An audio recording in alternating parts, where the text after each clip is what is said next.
Welcome to the home of the Conversations with Concerned Citizens podcast. Here we talk about real-world issues in hopes to come to a solution. We are a solution-based podcast. We are your hosts, the Lurker and Godmomma. Please hit the like and subscribe if you're new here. We'll start the show shortly.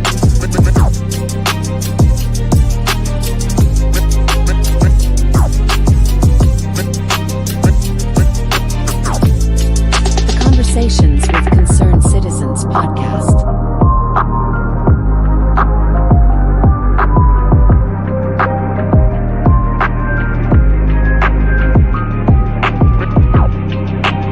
The Conversations with Concerned Citizens podcast.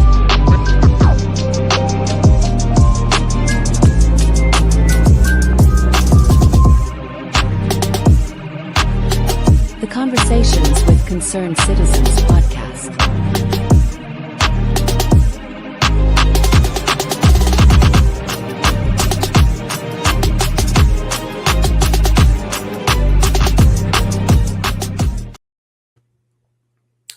Grand Rising. Welcome to the Rising Transits with the Concerned Citizens. We are your host. I am the Lurker, and we have Godmomma.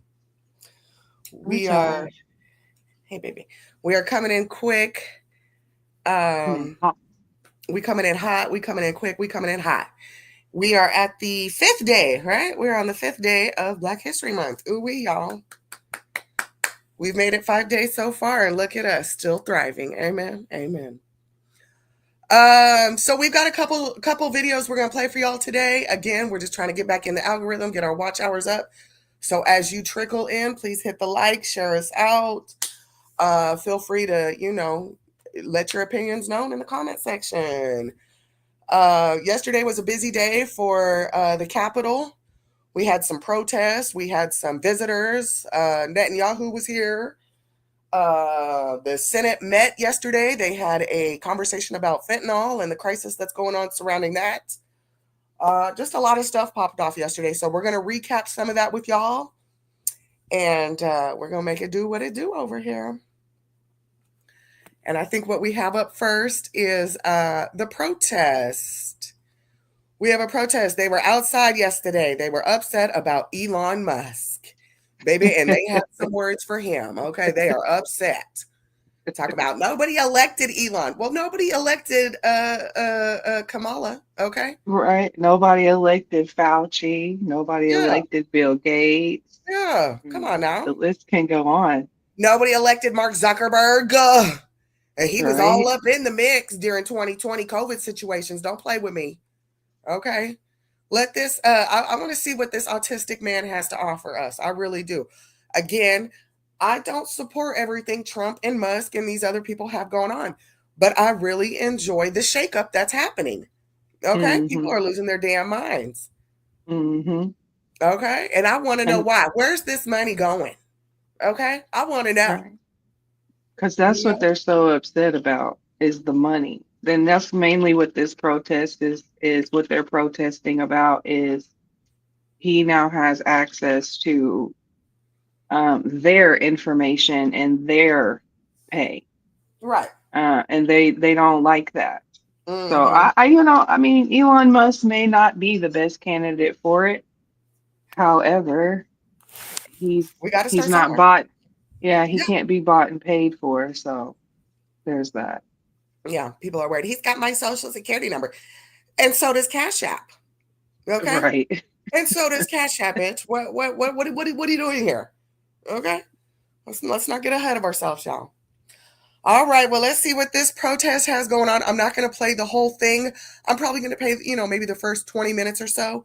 Because I believe it was Maxine Waters up here and someone else was up here. I can't remember her name. But what was it, Jasmine? Is it Jasmine that I saw up there? Yeah. I think it was Jasmine, right? When she up here too. Her? She the blonde bad built blonde bitch, the one that told that white lady. Yeah.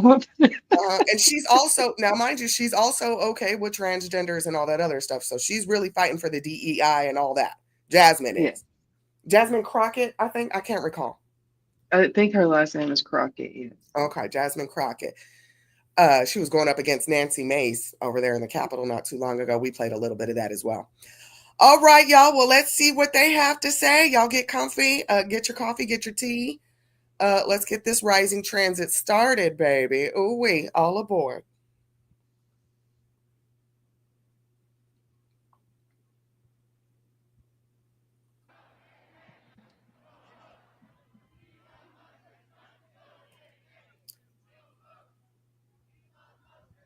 Shutter preschools, end school lunches for kids in need, while he's steering our government to help himself and his companies.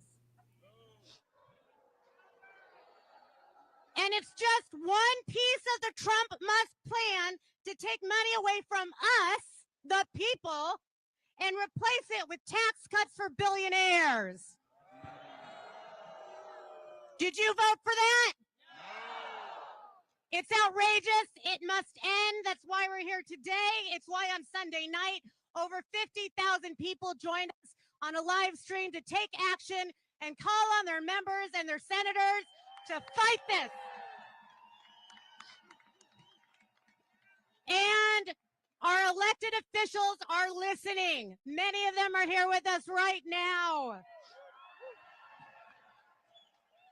We're about to hear from many of them who are using their unique power to defend the people from this hostile takeover. And we're going to start with a good friend of ours, Representative Maxwell Frost. Show me what democracy looks like.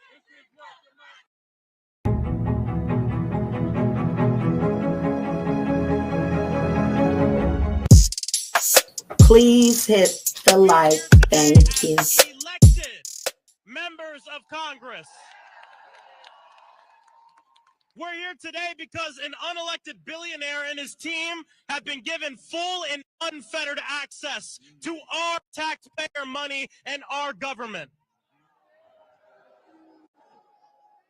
We just tried for the Treasury building as of Congress, and we will, because we need to provide oversight to Elon Musk and his team. We don't know what they're doing behind these closed doors. The people deserve transparency. The fact that an unelected billionaire has all your private information is a problem. He has access to all of our information, our social security numbers, the federal payment system, which means he's calling the shots on our taxpayer money. You mean to tell me a man worth over $400 billion is going to decide what happens with my grandma's social security check? There's absolutely no oversight as to what he's doing. What's to stop him from stealing taxpayer money? Nothing. That is why we're here as House Democrats, to hold the line and fight for our constituents. Listen, they campaigned across the entire country, telling people they were going to fight for working people, but they lied. They want to use the government to further enrich these corrupt billionaires and corporations. They want us to believe that the reason we can't pay for our health insurance, the reason we can't cover rent, the reason kids are dying on the streets due to gun violence, the reason there's so much wealth inequality and that so many people live paycheck to paycheck is because of the immigrant, or because of the trans person, or because of your neighbor. They lied. It's because of corrupt billionaires like Elon Musk and corporations, not our fellow working people. I'll end by saying this. We might have a few less seats in Congress, but we're not going to be the minority. We're going to be the opposition. We're not going to allow them to steal from our people, from working class people. And we will fight, we will provide oversight, and we will win. Let's go! Let's give it up for Representative Frost. Next up, we have the wonderful Representative Jasmine Crockett from Texas.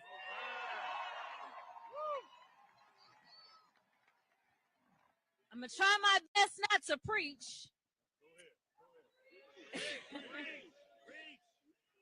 just want to say thank you, because every day that we show up in DC, we show up for you. We know who we work for. We know that we work for the American people. And what we're not going to do is stand around while they pull this bullshit that they trying to pull right now. Go ahead. This is why I'm not going to be able to preach, because I probably won't be able to stop cussing. But let me tell y'all something. I know some of y'all have been frustrated, and you've been saying, where are the Democrats? Where are our leaders? Well, I'm here to tell you that we ain't never left y'all. All right? We are here. We are also going to make sure that they uphold the law.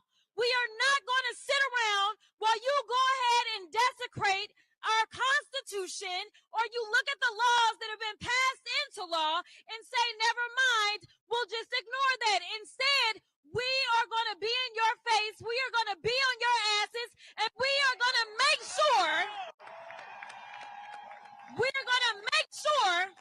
you understand what democracy looks like. This ain't it. So let me tell you something, Mr. Trump. You gonna learn a few lessons from us. And I'm gonna be the first one. You and your little friend off of Twitter. Y'all about to find out, all right? Now let me be clear. What Maxwell said is true. Our job is to conduct oversight. We both serve on the oversight committee. And right now, as elected leaders who try to go in, we were told, well, hold on a second. We got to check to see if you can come in. Now, y'all know he likes to pal around with Putin, right? He's trying to turn us into Russia. But I got news for him. We, the people, will not go. That's right. I'm sorry, but what? Trying to turn us into Russia? Girl, stop. This is the kind of rhetoric that I don't like to hear. There is nothing wrong with finding out where our money is being spent. And if that means we have to bring in an outside source to do so because you guys are so freaking corrupt, then baby, by all means, I'm down to do it. And the first guy, what he said in a sense of people are getting, Trump has been in office not that long. So all of the issues he spoke on were issues we were already dealing with before administration changed. Mm-hmm. So to bring that up as if it is the current president's fault is a little risky, in my opinion. Yes. Because you're painting a false narrative. Because we've been under Democratic rule for the last 4 years. Mm-hmm. So everything that, drug prices being sky high, grocery prices being sky high, people not being able to afford their rent, like he said, those were all things that the sitting president prior to put into place. Mm-hmm. So what are we really mad about? And they keep throwing out, he's a billionaire, he's got all of this money, and now he has access to your money. Do you think he's going to pay your grandmother's Medicare, Social Security? If the man already has $24 billion, why does he want someone's Social Security check? Like, what is that going to do for him? Come on now. Come on now. Oh, somebody's measly little $2,000, $3,000 check. He wipes his ass with that. There are so many things he could be going after besides a Social Security check, y'all. Okay. Mm-hmm. And like you said, they're over here. He's got access to your Social Security number, and so does CashApp, and so does Facebook, and Okay. so does the employer you work for. I mean, so does the Arabian call center that randomly calls you and gives you scam calls. They can get access as well, and that's part of the part of our issue is um, we're so vulnerable to those types of attacks. So a person who is in that field of cyber and security and things like that, I'm not upset about it. Mm-mm. No, I'm not either. I mean, and I look at how he kind of took over Twitter and he fired 80% of their company's employees, Mm-hmm. and Twitter doing the damn thing. Twitter is still doing the damn thing. So clearly he's got a knack for business. Okay. Right. And it's like you guys are saying, these billionaires and these corrupt, but it was, I mean, not too long ago, weren't majority of the Democratic and Republican on Epstein's list? Um, weren't they just, outed for spending money in places and lying about where they spent it? Exactly. And weren't, before all of this happened, weren't the American people screaming about what y'all are frauds? So I'm just really confused. Right. Which one is it? Do we But want what I don't, politicians out or not? right. And what I don't like, and we don't have to continue, we can move on to fentanyl, but is if you go and continue to watch the rest of the protests, they end up just basically inciting riots. They want the American people to fight back, literally. Um, they want us to basically usurp our own president. Right. And that's Right. dangerous. That's dangerous. They literally put that man in jail for January 6th and won't let it live, you know what I'm saying that he incited the riots for January 6th, and you guys just held a whole like 4-hour protest riot telling people to shut down the Senate, to not listen to the president, to do what they want to do, not what the president says. We got It's just people wanting to harbor immigrants. Okay. mhm. I mean, it's like, come on now, y'all. It's getting crazy. It's getting crazy. Well, I'm gonna let Jasmine finish up. I ain't gonna cut her off before we get to the fentanyl. The fentanyl, y'all, it touched on my heartstrings so bad yesterday that I said I gotta bring it up. But let's let Miss Crockett finish telling us what we need to do about these billionaires. Okay. What's up, Kaka? Hey, baby.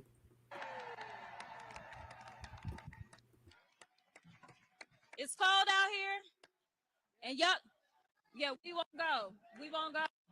We won't go. We won't go. Listen, the final thing I say is there are those that have said that we may face a constitutional crisis. I want you to know that the crisis is here. I want you to know that the power belongs to the people, though, y'all.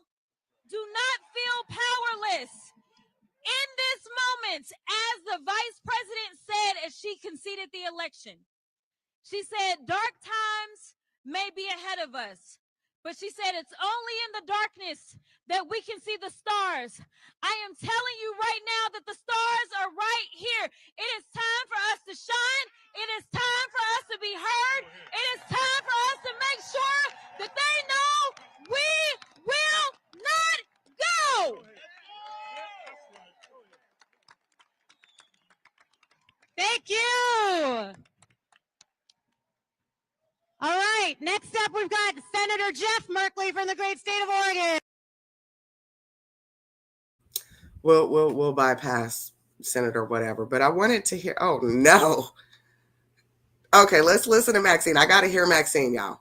If a man really I do. hated ads, here's what he would. I gotta put on. Please hit the like. Thank you.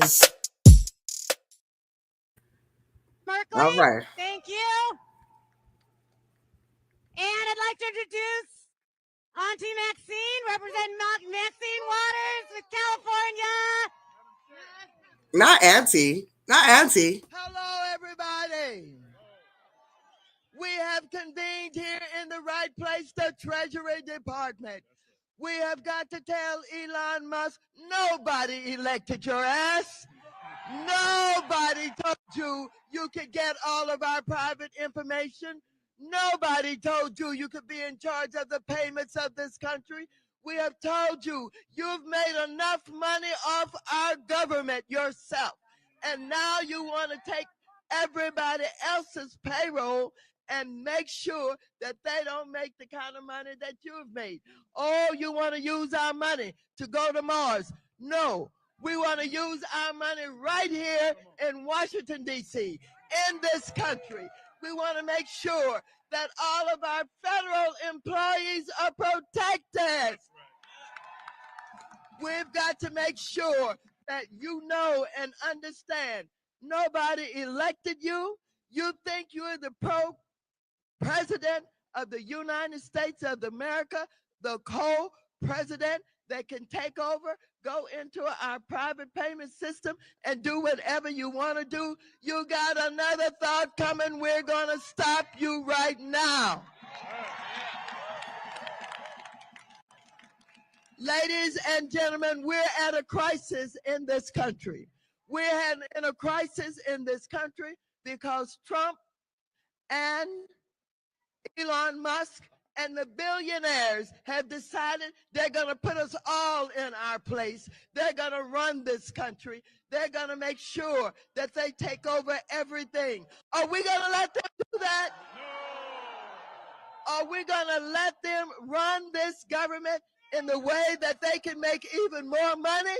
No. And so they won't stop. It is so brazen. Every day they're taking new actions. They're taking executive actions. Every day they're doing something. Do you know that Trump and the billionaire class have created more cryptocurrency? Do you know that that cryptocurrency is not a donation? It's not an investment. It's going into their pockets. Do you understand that the money makers are in charge, they think? But when the people decide that we're not going to be trumped on, that we're not going to be walked on, that we're not going to be stumped on, that we're not going to allow them to control our lives and push us out, that when they understand that, we will win. We've got to be prepared to be out here no matter how cold it is, no matter if it's the rain, no matter if it's snowing. We've got to be here. This is our country. This is not Elon Musk's country. This is not Trump's country. This is our country. We deserve to have decent jobs. We deserve to have the respect. We deserve to be treated in a way that all Americans should be treated. And so let me just tell you now, I have Elon Musk's major office in my district. He won't even meet with the local elected officials. He said he was going to tunnel under from his office all the way to the airport so he didn't have to be among the measly people on the ground to get to the airport. He is a low down, dirty, no good person along with Trump that cannot be trusted, and we must not be afraid of them. Again, when the people fight, we win. When the people fight, we win.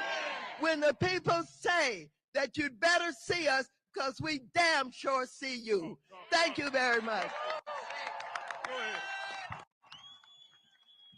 Thank Child boo. She said, because we damn sure see you. Child boo. Where was Miss Bye. Maxine when the community needed her with this energy? I'm confused. Auntie Maxine, where was you when the community needed you? But you're worried about Elon Musk's. Okay, it's Elon Musk, ma'am, not Musk's. And it was just it's the whole this whole billionaire thing that is really sending me, because Maxine, you had on a necklace, honey, that costs more than most people make in a year. Okay? Please stop it. I was wondering, I was thinking the same thing. What's she wearing? But first of all, these people, yes, Elon Musk has had federal contracts. Yes, he has. Okay. But Trump, that's not, these people weren't politicians turned billionaires. These were billionaires turned politicians Mm-hmm. or whatever. I don't think Musk is even trying to be a politician. He's just got hired for a job. Like, yo, can you come in here and do some auditing for us real quick? Mm-hmm. So, but we got people like Warren, Senator Warren up here. She'll come up here. I'm not going to play her because I'm over it. But we have a lot of sitting senators who are doing inside trading, who are making millions and millions and millions of dollars. They might not be billionaires yet, but they're on their way. And what's their claim to fame? What's their claim to richness? Being a politician. Mm-hmm. I'm against that. I don't think if you are a broke ass person and then all of a sudden you get into politics and all of a sudden now you worth $70 million, that don't sit right with me, baby. That don't mean you're working for the people, baby. It don't sit right with me. So I don't know what they up here talking about. Y'all talking to the wrong people. Mm-hmm. Okay. She said they wanted to keep their money in Washington. You got to DC. catch. She said you want to keep it in DC. What? Right. No, we don't. You got to catch. Okay. I caught that anti-vaccine. Yeah. You wanted to keep the money in-house. Absolutely not, Maxine. Absolutely not. Drain the swamp. Drain it. I think it should be illegal for any sitting elected official to have private stocks and be allowed insider trade. I think it's please stop playing with me. So I'm not going to get myself worked up over anti-waters. I hear you, sister. Okay, you feeling some type of way, but like my co-host said, girl, you sitting with a Jesus piece on your neck that costs more than people making in a year. Please, okay. So I'm over it. Thank you, Auntie. But next, you and Jasmine can both go. You and Jasmine can both go. Okay. And Jasmine, you from Texas, so don't do it, sweetheart. Don't do it. Don't do it. It was very just disgusting to see yesterday. And it was like just the last thing Maxine said was, "We will not fear them." I can't tell, because all that screamed yesterday was straight up fear. I have never in my whole 37 years seen that many politicians get together in front. Yes, hollering, screaming, cussing. Oh. Okay. So y'all be mindful, because they're out here inciting violence. They want y'all to quit y'all job. I mean, not quit your jobs, but they don't want y'all to show up to work. They do. I mean, y'all, come on now. They trying to tighten the noose. They feel that noose is getting a little too loose, and they don't like it. Mm-hmm.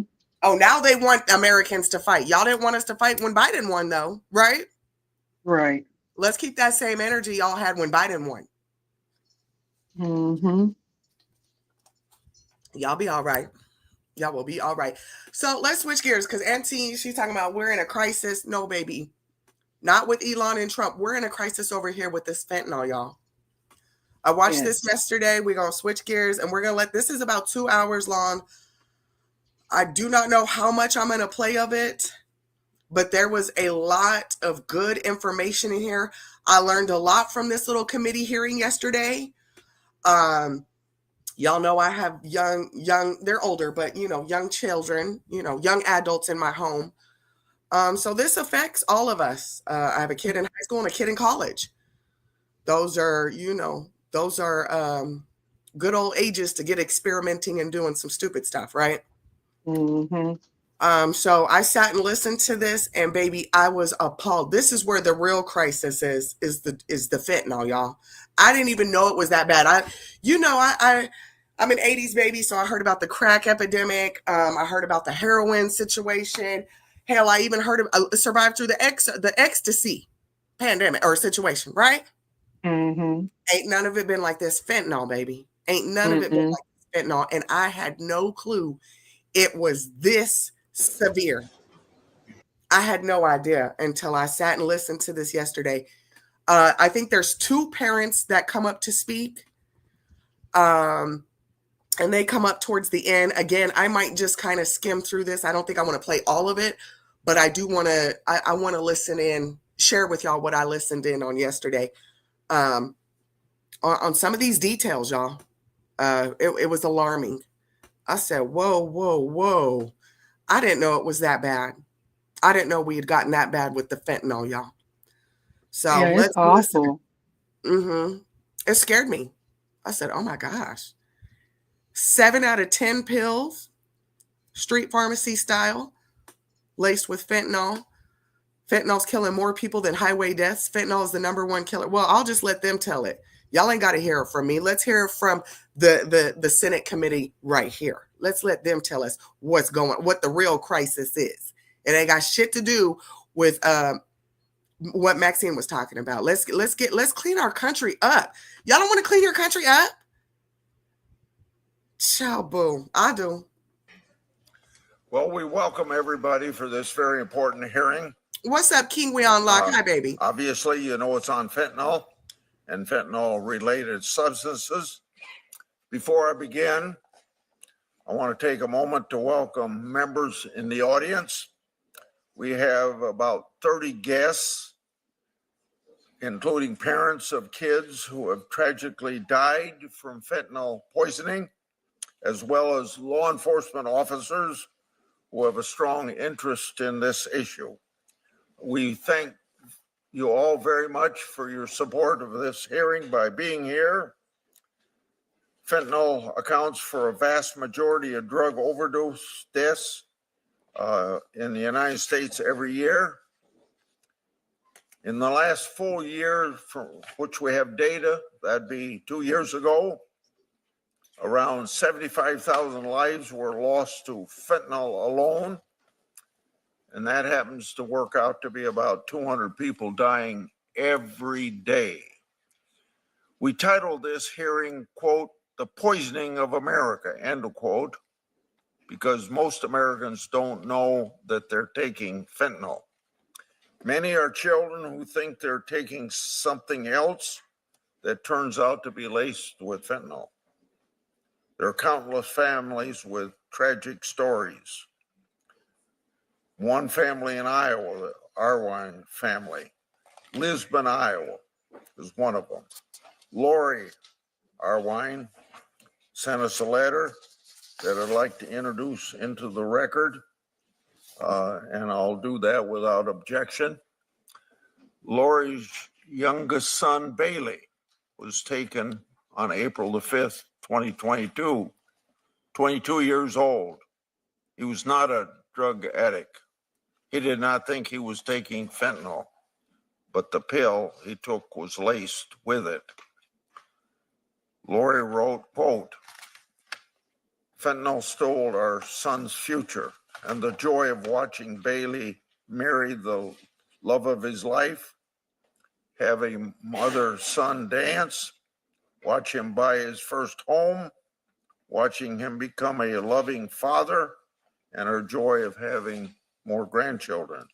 We will never know if any of his children are grandchildren who would have Bailey's curly hair, his cute smirky smile, or his twinkling blue eyes. There will always be an empty chair at our family gathering, whether it's Thanksgiving, Christmas, Easter, birthdays, dinner parties. His voice and laughter will be forever silenced," end quote.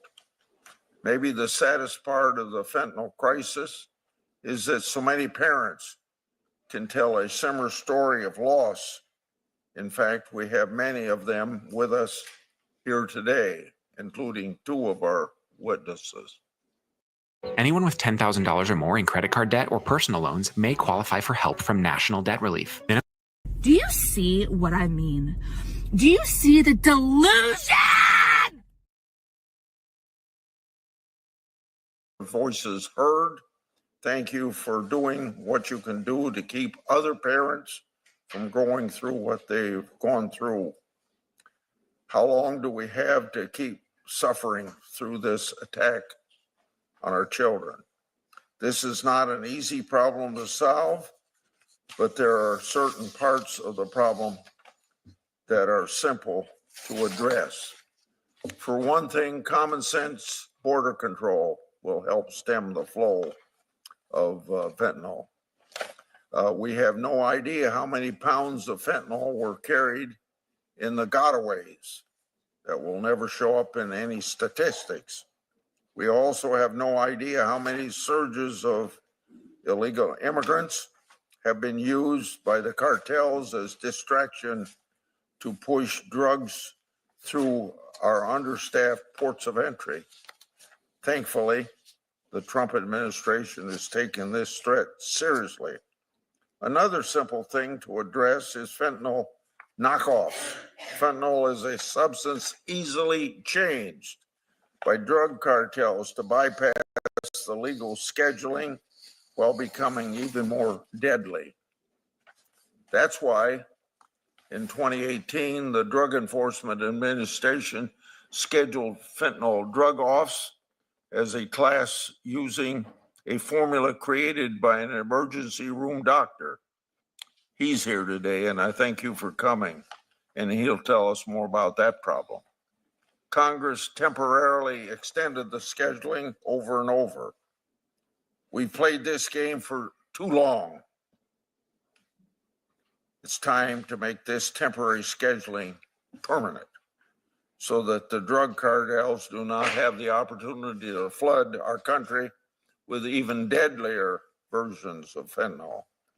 Last week, Senator Cassidy and I introduced a bipartisan bill to do just that. 7 Democratic senators co-sponsored it. We should pass that bill quickly. Grand Rising, Queen Sister. Hey, Mama, come on in and hit the like, baby. We just started, so you ain't missed too much yet. And become because of the temporary scheduling that we last passed expires again on March 31st. We must get this done.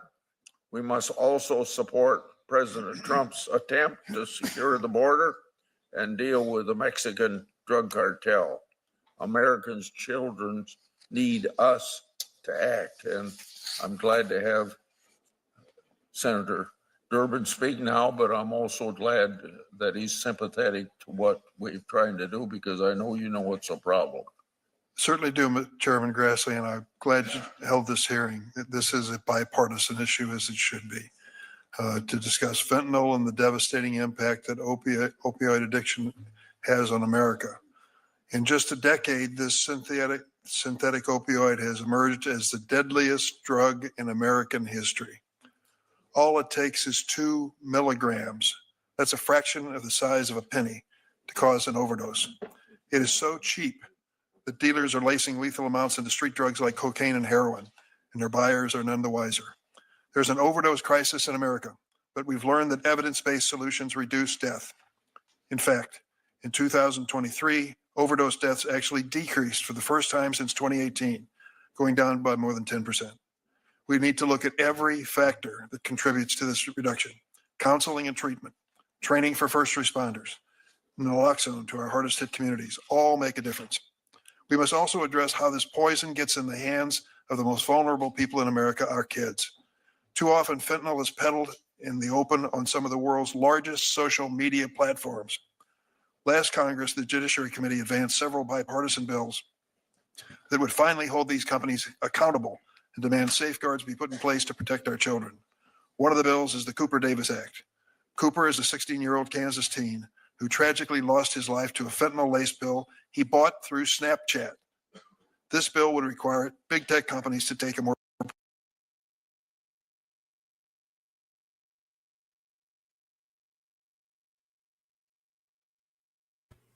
Bridget Norring is here to testify today. They heard Snapchat and immediately had a technical difficulty. Boy, get back up here. Get back up here. They get to dragging Snapchat, y'all. They really do. I don't know how many times I heard Snapchat during this little hearing yesterday. I said, oh boy. Her son, Devin, tragically died after taking a fentanyl-laced pill he thought was Percocet that he purchased over Snapchat. There's a lawsuit that she'll tell us about from the parents of those who were victims through Snapchat. In the coming days, I'll join Senators Marshall, Shaheen, and others to reintroduce what we call Cooper Davis and Devin Norring Act. I hope the committee will again advance this critical legislation on a bipartisan basis. And I hope that Congress will finally allow these companies to be sued by their victims' families so they can be held accountable in a court of law. Enough teens have died due to big tech's deliberate indifference. We must also acknowledge the role the U.S. has played in arming cartels to the teeth. We send hundreds of thousands of firearms south of our border in an iron river, and the cartels cash men. They facilitate the use of violence to traffic fentanyl into the United States. Both state and federal law enforcement agencies are on the front lines of protecting our communities from fentanyl and other opioids, but detection is getting more difficult. Fentanyl is so potent and moved in quantities so small that high-value shipments can easily be hidden. As a result, law enforcement need access to technology and resources to quickly and efficiently detect these drugs. This includes expanding non-intrusive inspection capability, making life-saving naloxone widely available, and adequately funding state and local law enforcement. The funding freeze, which we're talking about, if it's going to stop the efforts of law enforcement to combat fentanyl, is a bad idea. The same is true of the recent order diverting federal law enforcement agents, including from the DEA and ATF, away from combating fentanyl and firearms trafficked by cartels and working instead on a mass deportation effort. As a reminder, the vast majority of fentanyl and other legal drugs enter the U.S. and are smuggled by American citizens through legal ports of entry.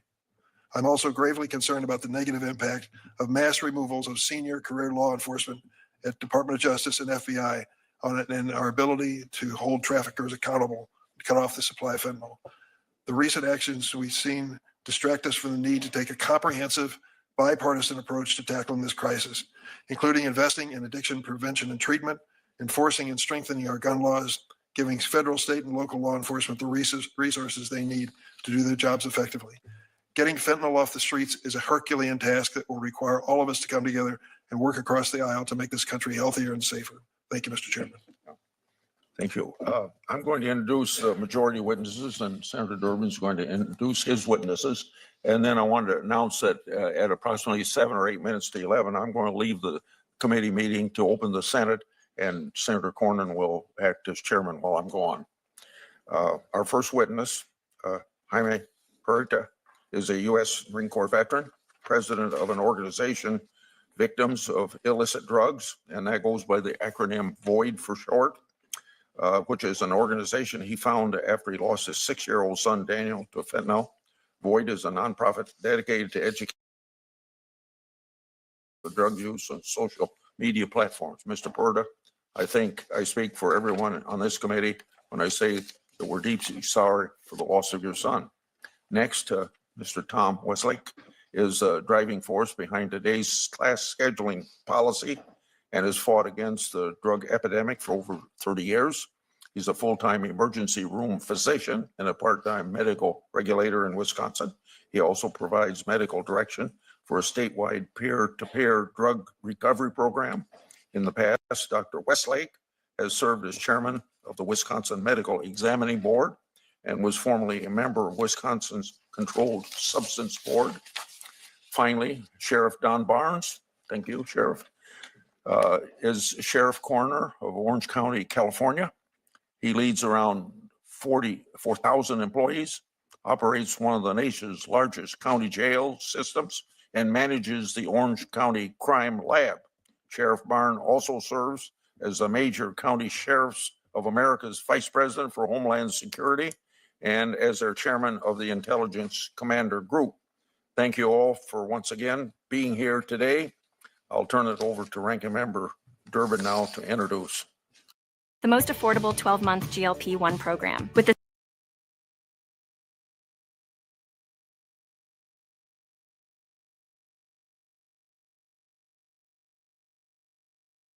An affiliated researcher with the Institute on Global Conflict and Cooperation at UC San Diego, an expert on organized crime and U.S.-Mexico security. She co-founded the Mexico Violence Research Project, which provides information, analysis, research, and resources for understanding violence and organized crime in Mexico. I also welcome Bridget Noring, who is a survivor parent to her son Devin and the social media reform advocate. Ms. Noring founded the Devin Noring Foundation to raise awareness and educate children, parents, caregivers, and communities about the dangers of illicit drugs. She's a member of Parents for Safe Online Spaces, which advocates for online safety for kids. Mrs. Noring, I read your testimony, and the loss of your son was so graphic and so touching. Thank you for sharing. Mr. Puerta, I read yours as well. It's just heartbreaking as you describe those 5 days or 6 days in the hospital before you lost your son. Any of us who've lost a child know exactly what you went through. We'll never forget it. Thank you both for being, thank all the witnesses for being with us today.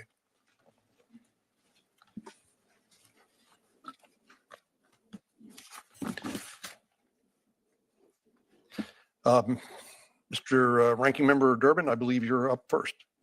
Well, let's go ahead and hear from the witnesses. Mr. Puerta, would you have an opening statement for the committee, please?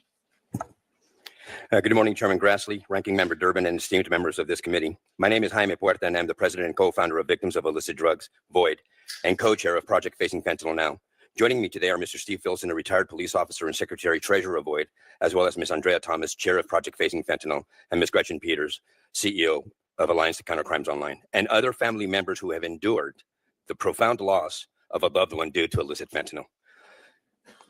VOID, a California-based nonprofit organization, was established to educate, advocate, and raise public awareness about the devastating dangers of illicit fentanyl and other synthetic analogs. Today, I stand before you to give voice to the countless lives lost, including my own son, Daniel Puerta Johnson.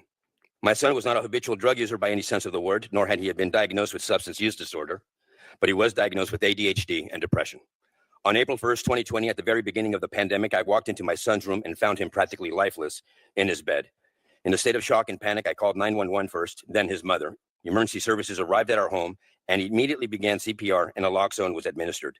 He was then transported to Los Angeles Children's Hospital, where a team of specialty doctors did everything they could to bring our son back, but unfortunately were unsuccessful in bringing him out of his catatonic state. His health had become much worse from the day that he had been admitted, and all they could do was to keep him comfortable until his mother, Denise, and I made the agonizing decision to discontinue all life support efforts. On April 6, 2020, at 3:45 p.m., all life support was discontinued. His mother, Denise, got into his hospital bed and laid next to him, gently stroking his beautiful head of dark brown hair, and I was holding his right hand when he drew his last breath at exactly 5:08 p.m. of that April 6th, when he quietly passed away. I kissed the bridge of his nose, like I did on most nights when saying goodnight, and left the hospital to go home without my son, utterly broken, devastated, angry, and confused. After my son's passing, I was contacted by the Los Angeles County Sheriff's Office, and I was told that my son had died due to an overdose. Half a blue pill, which I later came to find out looked exactly like a pharmaceutical-grade blue M30 oxycodone pill, had been found on his dresser. It was sent to the laboratory for analysis and found that the pill which had taken my son's life was illicit fentanyl. My son had consumed what he thought was a blue M30 oxycodone pill, but in fact had unknowingly, I repeat, unknowingly, ingested an illicitly manufactured counterfeit opioid made nothing more than filler, a binding agent, and illicit fentanyl. This was deceptively made to look exactly like a pharmaceutical-grade oxycodone pill, and it killed him. I have shared Daniel's story countless times, yet the problem worsens. Illicit fentanyl remains an insidious threat. So what can we do? Our organization believes that knowledge saves lives, but we also need legislative action. The Halt Fentanyl Act, currently under consideration, is a vital tool in this fight. Illicit fentanyl has no medical use and is highly addictive, warranting its classification as a Schedule I substance under the Controlled Substances Act. For too long, this legislation has stalled despite clear evidence of its necessity. My son Daniel's death is just one of countless tragedies caused by this epidemic. His story is one of hope extinguished, of a family left broken, but it is also a call to action. No family should have to endure the pain that we have suffered. We have the tools to address this crisis. What we need now is the will to act. I urge you, I beg you, to act decisively and combat this crisis. Thank you for inviting me and my fellow bereaved parents to this esteemed committee. Thank you. Thank you, Mr. Puerta. Ms. Noring? Thank you, Chairman Grassley, Ranking Member Durbin, and members of the committee. My name is Bridget Noring. I am a wife, mother, grandmother, advocate, and founder of the Devin J. Noring Foundation, a foundation I wish didn't even have to be in existence. Today marks another month that my son, Devin Joseph Noring, was taken from my family at the age of 19, well before he ever got the chance to really begin life.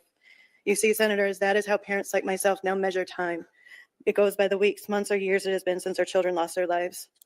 Devin was your average teenager. He had a passion for football, skateboarding, BMXing, and music. He was smart as a whip when it came to anything mathematical.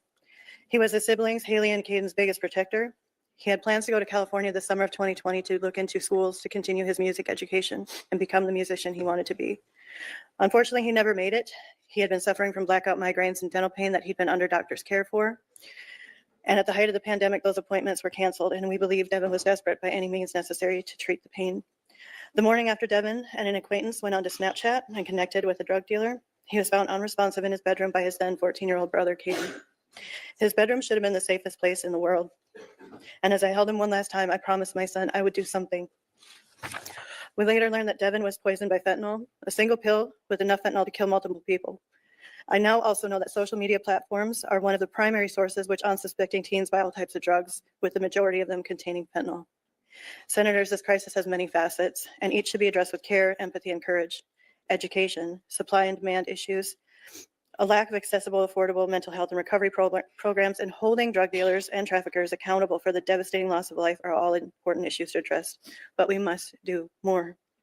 It is critical that we address social media platforms that facilitate drug peddling to children, platforms which make these connections as a matter of design and then profit from them.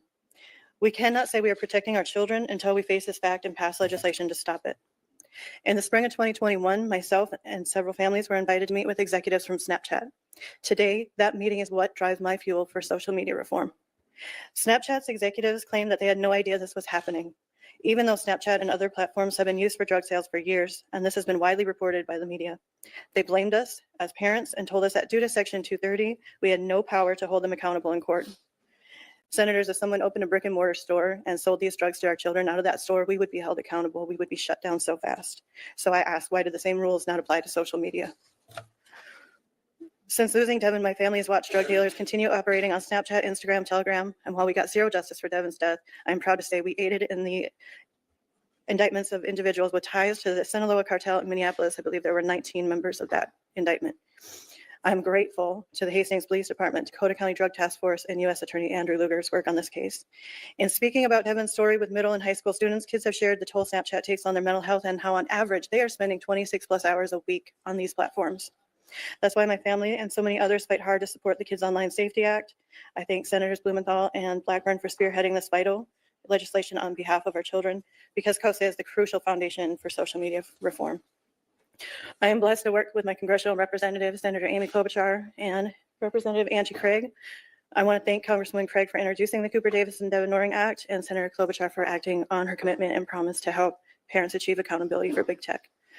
Parents like me, Mr. Puerta, Amy Neville, Andrea Thomas, Steve Filson, and thousands of others cannot do this alone. We look to you to pass COSA and the Cooper Davis and Devin Noring Act. We need you to stand with us and enact these pieces of legislation so that our country's kids have a fighting chance and stop losing their lives. I thank you. I'm honored to be here and look forward to your questions. Hold on before you pay for yet another app to manage your team. Y'all, this is heartbreaking. And this is only the second testimony. This is absolutely heartbreaking. Oh my goodness. Chairman Corman, Ranking Member Durbin, distinguished members of the committee, thank you for inviting me to testify and for your leadership.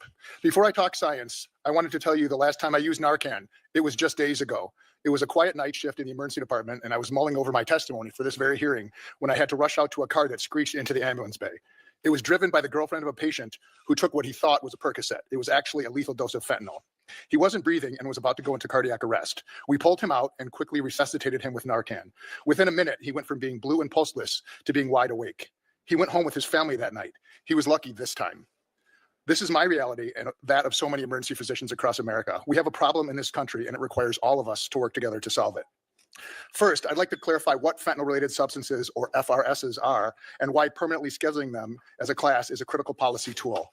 FRSs are highly active opioids, almost identical to fentanyl, except for a tiny difference in their chemical structure created by changing a single ingredient during synthesis. The result of this tweak is a new potent opioid with the same deadly effects as fentanyl, and without class scheduling would be legal until it caused numerous deaths. Fentanyls are so toxic and lethal that they can be classified and have actually been used as chemical weapons. The lethal dose is merely 2 milligrams, equivalent to 5 grains of sand, meaning that 1 teaspoon can kill 2,000 people. That is what is in this packet of sugar. It could kill 2,000 people if this were fentanyl. I thought he had it on him. I was like, damn, nigga. I did too. That's why I looked down like, dang, you got some fentanyl on me? No, we don't need all that. But that's 5 grains of sand. Jeez, y'all. And we're only 27 minutes in. Yeah, we getting this one in. Y'all come and go as you please. Telling parents, tragically on more than one occasion, even friends of mine, that their child will never come home is the worst part of my job. In fact, the inspiration for FRS class scheduling arose out of the tragedy of my friend Lori Badura's son, Archie. Archie was an altar server with my daughters. He started with prescription opioids, then moved to heroin and unknowingly fentanyl. I resuscitated Archie on his second to last overdose. At that time, I pulled out a body bag, laid it down next to him, and warned him that that's where he'd end up if he didn't seek help. He stayed clean for 6 months until illicit fentanyl ended his life. One of the last things my friend Lori saw of her son Archie was him being zipped up into a body bag. Motivated to act by hundreds of such deaths, FRS scheduling legislation came together quickly and was enacted unanimously in Wisconsin legislature in 2017. DEA adopted it as national policy shortly thereafter, but only Congress can make it permanent. Some who oppose point to deaths from illicit fentanyl as proof that it doesn't work, but this is a misunderstanding of the facts. FRS scheduling does not address illicit fentanyl. It was never designed to do so. It only removed the incentive for legal chemical companies to create new FRSs, thus stopping them from ever existing in the first place. There is no quick and easy solution to the scourge of illicit fentanyl, but the solution to FRSs is a simple legislative fix, one that you have before you right now. At its core, FRS scheduling is not an extension of the war on drugs or law enforcement strategy designed to incarcerate. There have been a total of 8 federal prosecutions under the language as of 2021, half of which had already been known to have ties to drug cartels. As well, there has never been a prosecution for a non-bioactive FRS because there are none. All fentanyl-related substances encountered to date have been found to have potent opioid activity. One of them is 7,000 times more potent than morphine. However, if Schedule I penalties were removed for FRS trafficking, then it would re-incentivize their creation and significantly weaken the law's most powerful proactive and preventative effects. There is a time and place for criminal justice reform, but FRS scheduling is not it. Some suggest FRS scheduling would have a negative impact on research. While theoretical, it has been addressed with stakeholder input and is supported by the very agencies and organizations representing academic scientific research, including the NIH, HHS, FDA, and the National Institute of Drug Abuse. The HALT Fentanyl Act would significantly loosen restrictions into studying all Schedule I substances, not just FRSs, and open up promising areas of substance abuse research. In conclusion, for the past 6 years, FRS scheduling has been federal policy. As the primary architect of the Wisconsin law, I could not be more pleased. In a few short years, the creation and distribution of new FRSs has ground to a halt. In our battle against fentanyl, the elimination of related substances that had previously escaped our scheduling and devastated communities across the nation is surely one bright spot. But Congress must take action and permanently close the spigot of FRSs. The fact is, you can't die from ingesting something never created, nor can you be incarcerated for trafficking something that does not exist. That's the beauty and simplicity of FRS scheduling. Thanks again for this time, and I look forward to answering your questions. Doctor, I'm going to introduce you, but I don't want to get your last name mispronounced. Is it Farfan? Correct. Okay, good. I guessed correctly. Be happy to hear your opening statement. Thank you. Chairman Cornyn, Ranking Member Durbin, and members of the committee. Thank you for conducting this hearing and the opportunity to explain why saving lives in North America requires productive engagement with Mexico. I appreciate the invitation to participate.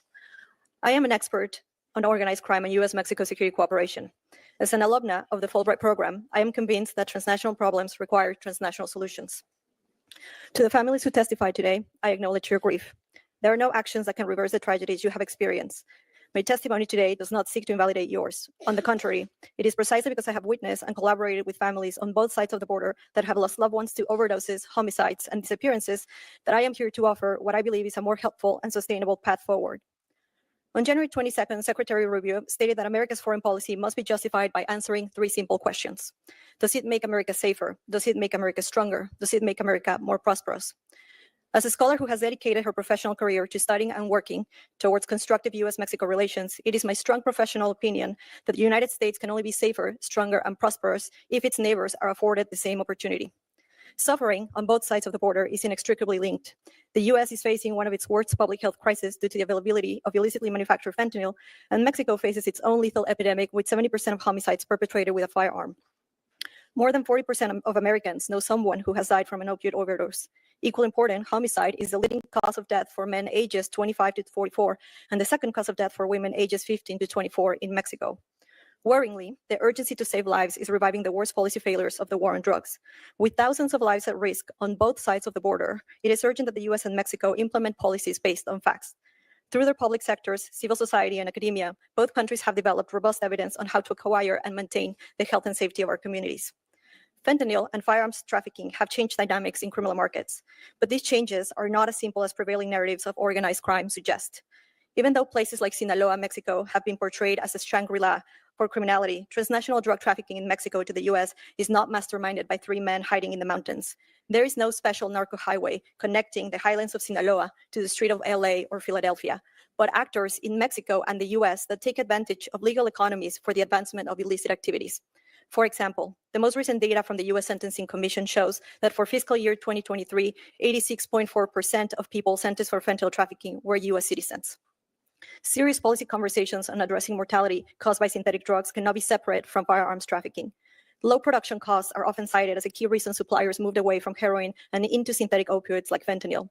Overlooked in this conversation is that the same has happened with firearms and ammunition. The ease of acquiring firearms from the U.S. has lowered the cost of perpetrating violence for criminal groups in Mexico. Even though there are significant variations as to the frequency and ways criminal groups use violence, they all must issue credible threats on their ability to perpetrate this violence. Their businesses depend on it. The newer and the more sophisticated the armament is, then the more credible these threats become. Why intimidate potential victims with a rifle left over from the Mexican Revolution when your arsenal can include 50 caliber weapons? This strategy has paid off for organized crime, including those involved in fentanyl trafficking. According to data released by the ATF, of the firearms recovered in Mexico that were submitted for tracing, more than 2/3 were sourced from the US. Today, 74% of Mexicans believe criminal groups have more and better weapons than the armed forces. Access to legally trafficked weapons from the US has allowed Mexican criminal groups to amass both a tremendous capacity for violence and a troubling capacity to intimidate. Simply stated, by failing to address firearms trafficking to Mexico, the US is subsidizing the operating costs of criminal groups. It is as if cartels receive an annual aid package with state-of-the-art technology to carry out the crimes this Congress wants to stop. Our shared tragedies are 2 sides of the same coin. The silver lining is that there's no secret solution awaiting to be discovered. Actions available to Congress, like the Stop Arming Cartels Act, can contribute to stemming the devastating effects of this public health crisis and must be implemented through U.S.-Mexico security cooperation. Thank you for your time, and I look forward to your questions. Sheriff Barnes. She said that She came in banging on us, didn't she? she did, because she said, yes, while fentanyl is an issue, it is also goes hand in hand with how America funds our cartels. That's right. That's right. What? And she said 86% of the drug dealers are Americans. Mm-hmm. So yes, we might be getting a little, crossing the border, getting the hookup. But like Homeboy said earlier too, he said they're using legal crossings to come over. Mm-hmm. These people ain't getting on a fucking a donkey, a mule, and backpacking, 80 tons of fucking fentanyl. No, they're getting in their cars. They're going to Mexico, stocking up, and coming right back through the border. Yeah. I mean, don't ask me how I know, but trust me, I know. I know. Okay. People have been doing this shit since the beginning, y'all. Since the beginning, people have been going to Mexico, getting some shit for cheap and bringing it right back over, and vice versa. They've been coming over here getting guns and vice versa. Mm-hmm. But she came and banged on us, y'all. We can't keep pointing fingers. It takes 2 to tango, don't it? Yeah. So I'm all here. This hearing was immaculate to me. And again, like I said, I learned so much. Things that I knew fentanyl was a serious situation, but I didn't know to this degree. Well, Right. And I also didn't really correlate the access to drugs through social media for children. I didn't that It you gets know, they get further into it too, Godmama. But yes. we talk more so about, predators and exploiters, but totally forgot about drug dealers on Snapchat Hmm. And peddling and pushing to children. one of the parents comes up and testifies and says, just because it's no longer to the point where your kid, just because your kid is at home and in their room, they're not safe. Right. Back in the day, it was like, oh, my kid's home, they in their room, they're safe, they're good. It ain't like that no more, y'all. It ain't. That So kids spend 26 hours a week. on. It's a That's part-time job. crazy. Yes. That's a part-time job. That's how much lemon work a week, y'all. Child. Let me go That's on how work. much lemon work a week. That's how long they on Snapchat. Or she even brought up Telegram, because I know Telegram is crazy too. Yes. Telegram. I didn't hear nothing about TikTok. I was waiting and hearing yesterday for TikTok. And I'm not sure if they brought up Facebook or not, but they were banging hard on Snapchat. Mm-hmm. And they're not lying, because Snapchat is a hub for drug activity. But I just never, it never crossed my mind to be, oh, they're peddling to children too. Mm-hmm. That was my delulu. And the fact that they had a hearing and Snapchat was like, nothing we can do. What? Right. Girl, but that's okay, because this another family member comes up here and he starts calling out the banks. This committee hearing was amazing. And I was telling Godmomma the other day, y'all, we'll get right back to the video in just a sec, but I was telling Godmomma the other day, this is the most I've been invested in Senate, Congress, committee hearings my whole entire life. Maybe because I'm getting old and I ain't got nothing else to do. I can't keep up with the Snapchatters and all that. But I have watched more than I have in my whole entire life. I am just completely fascinated by what is going on in our country right now. And while they were up I'll give here, credit to Trump, because if Kamala would have won, I don't know if I'd be sitting here listening to some of these hearings. I hate to say that, but that's just me being honest. right. And keep in mind, while these people were outside screaming and hollering about some Elon Musk, there was people inside the building, not the same building, but there were people inside trying to do real work. Okay, y'all screaming the billionaires are trying to take y'all's money, but we've been fighting a fentanyl crisis for a while now. And I don't hear, none of them have ever gotten up on a podium and said, we're going to war with fentanyl. No, y'all are concerned about your dollars, but I digress. Yeah, y'all want to stay with Big Pharma, please. Yeah, it makes you wonder. And you got to get in that algorithm, and you know what I'm saying? It is y'all, being a parent these days, it ain't for the weak. It ain't. Because like I said, that the gentleman that comes up and says, hey, you used to be like, oh, my kids are home, they're in their room, they're safe. Nah, you got to go overtime now. Hall monitoring your phones, friendships, mood swings, room searches. Just, hell, I'm even a random drug tester over here. Period. Yeah. I hate to be that way, but it is what it is. I don't want to be up here testifying at Congress about the death of my child. I really don't.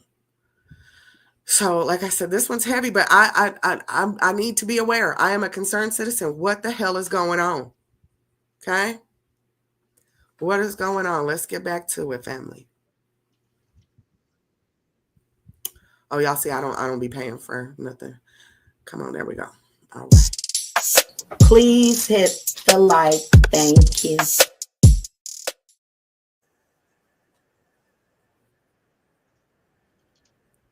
A nation serving more than 1/3 of our nation's population. As Sheriff of Orange County, I lead an agency of more than 4,000 men and women serving 3.1 million residents, Orange County consistently ranks as one of the safest in the nation. But like every community, we have felt the devastating impacts of the fentanyl crisis. The fentanyl epidemic is one of the most pressing public safety and public health crises to impact our nation. In just a few short years, nationwide drug-related deaths have tripled, a direct correlation to the prevalence of fentanyl. While we saw a slight decrease in nationwide fatalities in 2023, the numbers remain alarmingly high, with annual deaths still approaching 100,000 annually. In California, we saw fentanyl deaths increase from 239 in 2016 to nearly 7,000 in 2023. Mexico-based cartels taking advantage of the crisis at our border have flooded our communities with deadly fentanyl. This is evident by the drug seizures made by my department's investigative teams. Over the past 4 years, these teams have seized a total of 1,551 pounds of fentanyl powder and over 3 million clandestine produced fentanyl pills. What's even more alarming than the sheer volume is the dramatic increase in seizures during that same time period. Since 2021, my investigative teams seized 16,278 pills, whereas in 2024, that number skyrocketed to over 2 million, and that's just my agency alone. The fight against the fentanyl epidemic in California is incredibly challenging, given our close proximity to the border, national drug trends, and our state's permissive drug laws. Proposition 47, passed in 2014, largely decriminalized most drug and property crimes. Our attempts to seek action by the state legislature largely fell on deaf ears. When we first saw the signs of fentanyl in 2025, we proposed legislation that enhanced penalties for trafficking fentanyl, similar to trafficking cocaine and heroin. This bill failed year after year after year, while deaths continued to increase. Sadly, in some instances, our proposal was met with ridicule by those far too devoted to extreme anti-incarceration policies. We also faced complications due to California sanctuary laws, which limits our communication with our federal partners. Despite this grim picture, there is hope. In Orange County, we have seen fentanyl deaths fall from a high of 717 in 2021 to 613 in 2023, while the state continues to rise. This progress is a result of our ongoing multifaceted strategy that focuses on both supply and demand for illicit drugs. The strategy includes investing dollars in narcotics teams and resources, working with the U.S. Attorney to prosecute individuals who sell drugs that result in the death of another, creating a new innovative drug education program taught in our schools. Since 2016, deputies who carry naloxone have resulted in over 600 lives saved within our community. In our jails, we have created SUD step-down units and have a medication-assisted treatment program serving more than 1,300 people every day. Congress can help this progress by moving forward many of the initiatives authored and supported by members of this committee. First and foremost, we must firmly schedule fentanyl analogs as a Schedule I drug. The House is taking up the Halt Fentanyl Act this week. I want to thank Chairman Grassley and members of the committee for leading this effort in the Senate. HIDA funding increases would be a significant help. Funding for HIDA has remained static over the last 10 years. MCSA is grateful that members of this committee are prioritizing the reauthorization of HIDA. We look forward to working with you to advance legislation like the HIDA Enhancement Act, which would have reauthorized the HIDA program at $333 million annually. We need to protect law enforcement tools. MCSA strongly opposes legislation that would restrict or eliminate law enforcement's access to data necessary to investigate fentanyl trafficking organizations. We also advocate for providing law enforcement with lawful access to encrypted devices, which is crucial for identifying those responsible for distributing lethal fentanyl. Lastly, MCSA supports bipartisan legislation crucial for addressing SUD within the criminal justice system by focusing on continuous care, successful reintegration, and most importantly, sustained sobriety post-release from our jails. I'm honored to be here today, and I'm looking forward to answering your questions. Thank you, Sheriff. I'll start by. Yeah, you hear those numbers? You hear those numbers? When did he say he first started? What year was that? 2016. Okay, but y'all are out here hollering about Elon Musk. Okay. 2016. Those numbers. Hey, Nikki. Yes, Kylie, of course you can speak for that. I'm not pro-Trump. I'm just saying I wouldn't have paid attention if Kamala would have won. Hey, Nikki, I'm here. The party can start now. Listen, the party, this, unfortunately, this ain't a party, baby. This is very, but those numbers is through the roof, guys. And I like how he just kind of ignored what the lady before him said, right? He like, yeah, Mexico, whatever. Let's really get down to it. It's the drug cartels. And what did he say? Orange County is the safest right now? I'll have to double check with that sheriff or whatever he was. Not Orange County. But see, that just further proves my point in the fake outrage. He says since 2016, he's been trying to get Congress to implement laws to make trafficking fentanyl a big deal. Right. And he keeps getting pushed back. He keeps getting ignored. So, I mean, again, Yeah. we're out here hollering about Elon Musk, but parents are literally losing their children. Yes. Yes. And Parents young are babies. putting These their are young.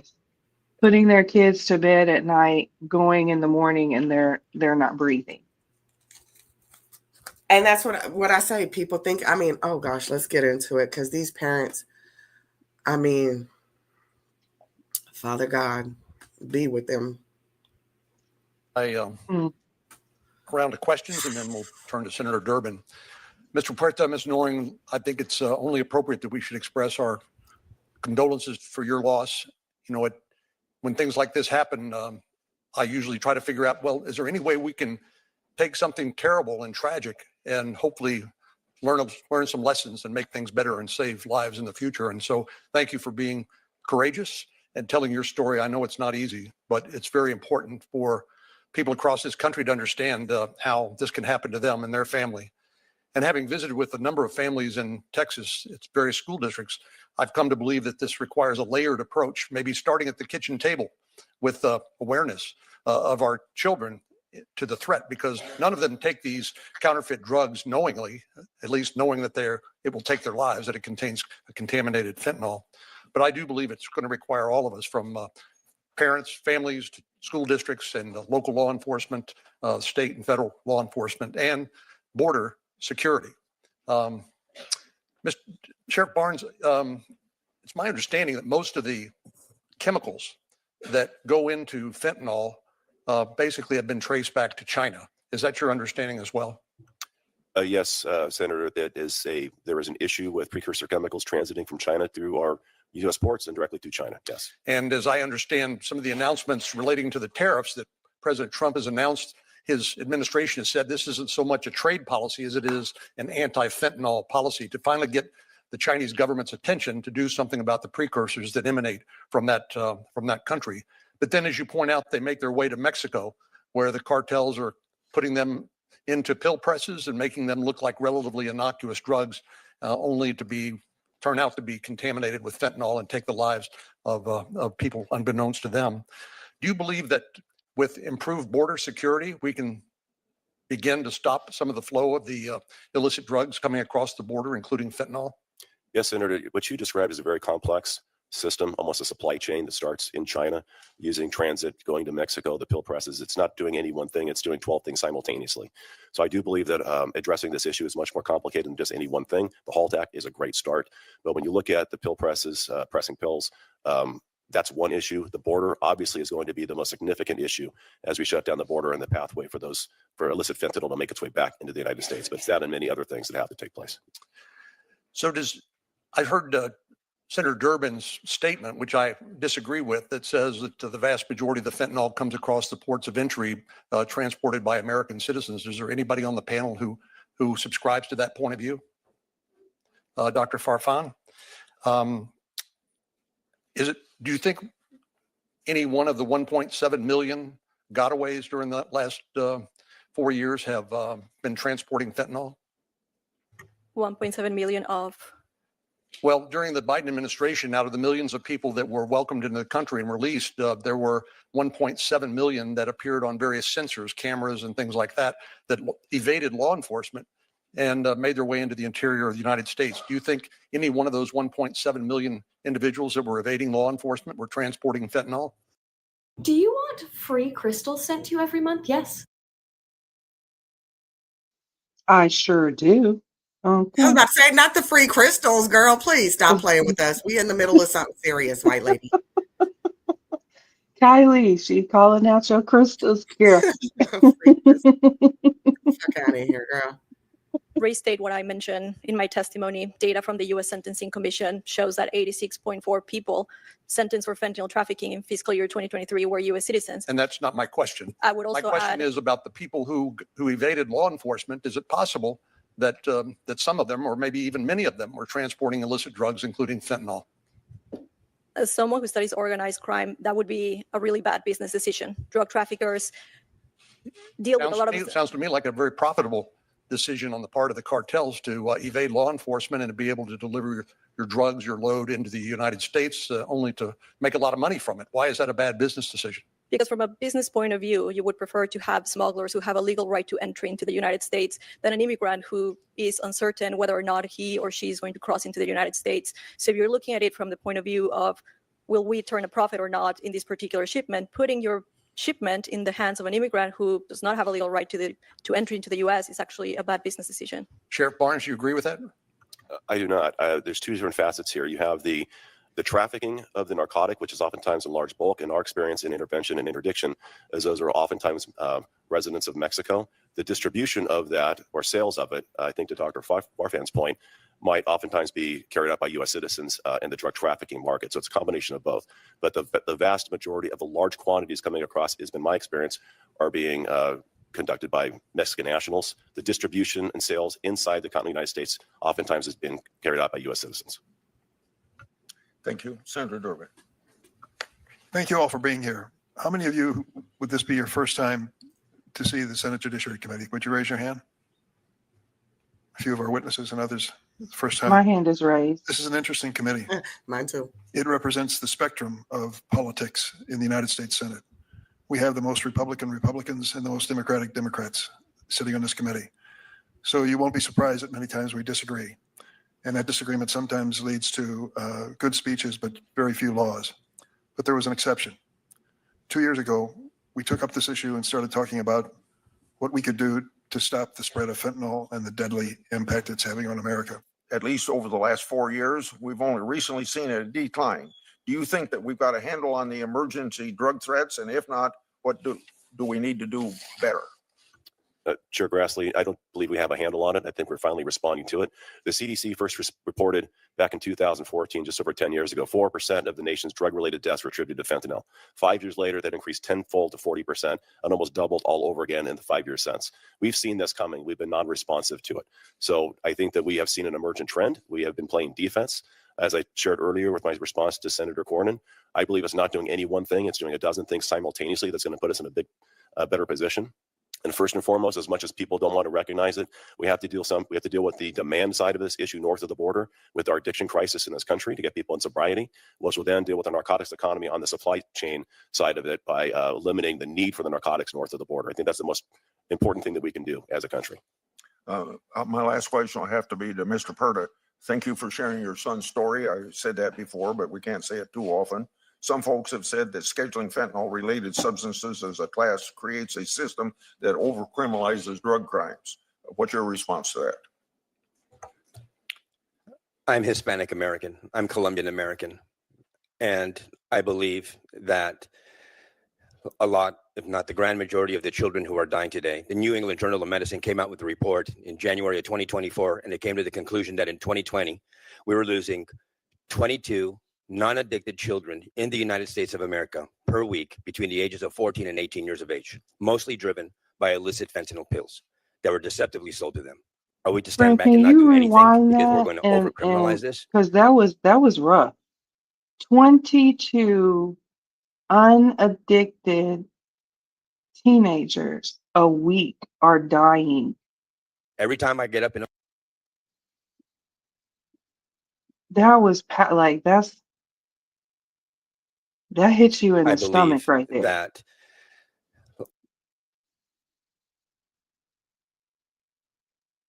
22 children from the ages starting at 14 die every week due to fentanyl. And we're outside protesting about Elon Musk. Okay.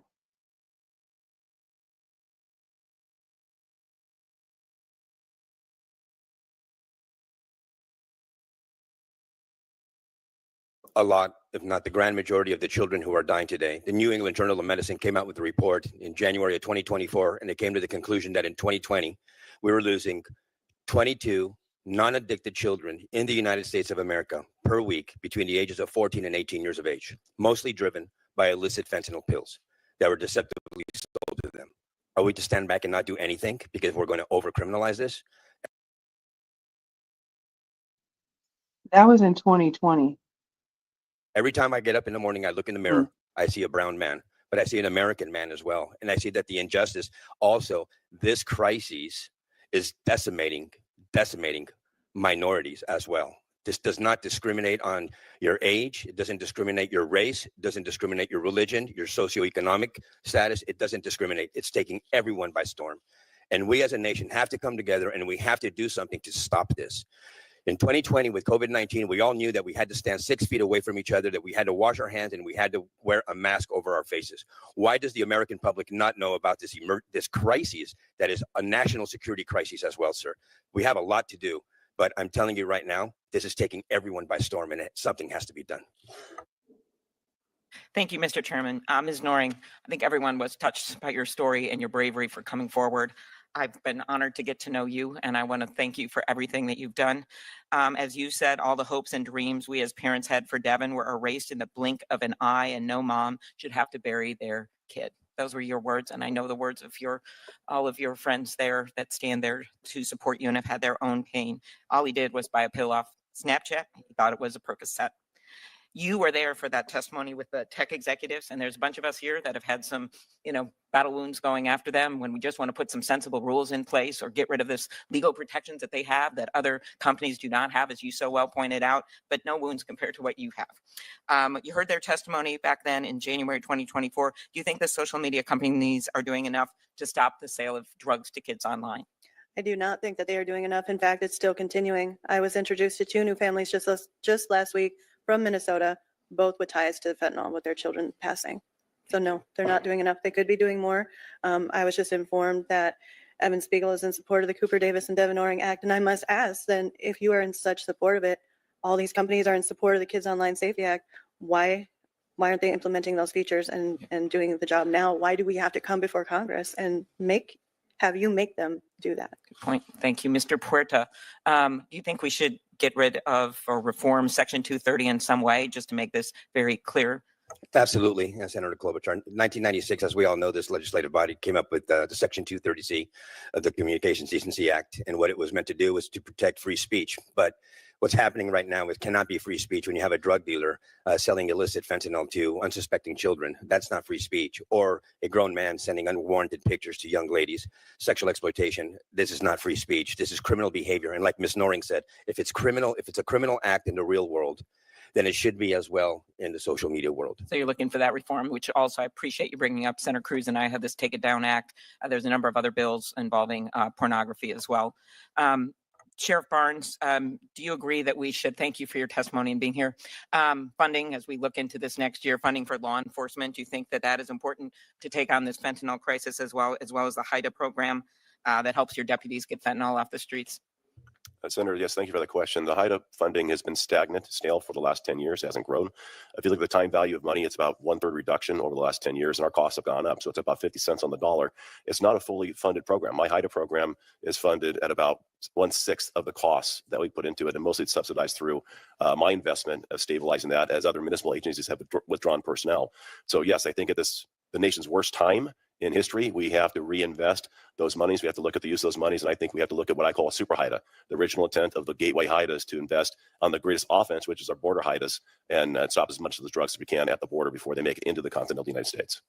Anyone with $10,000 or more in credit Isn't card debt. that what Elon doing?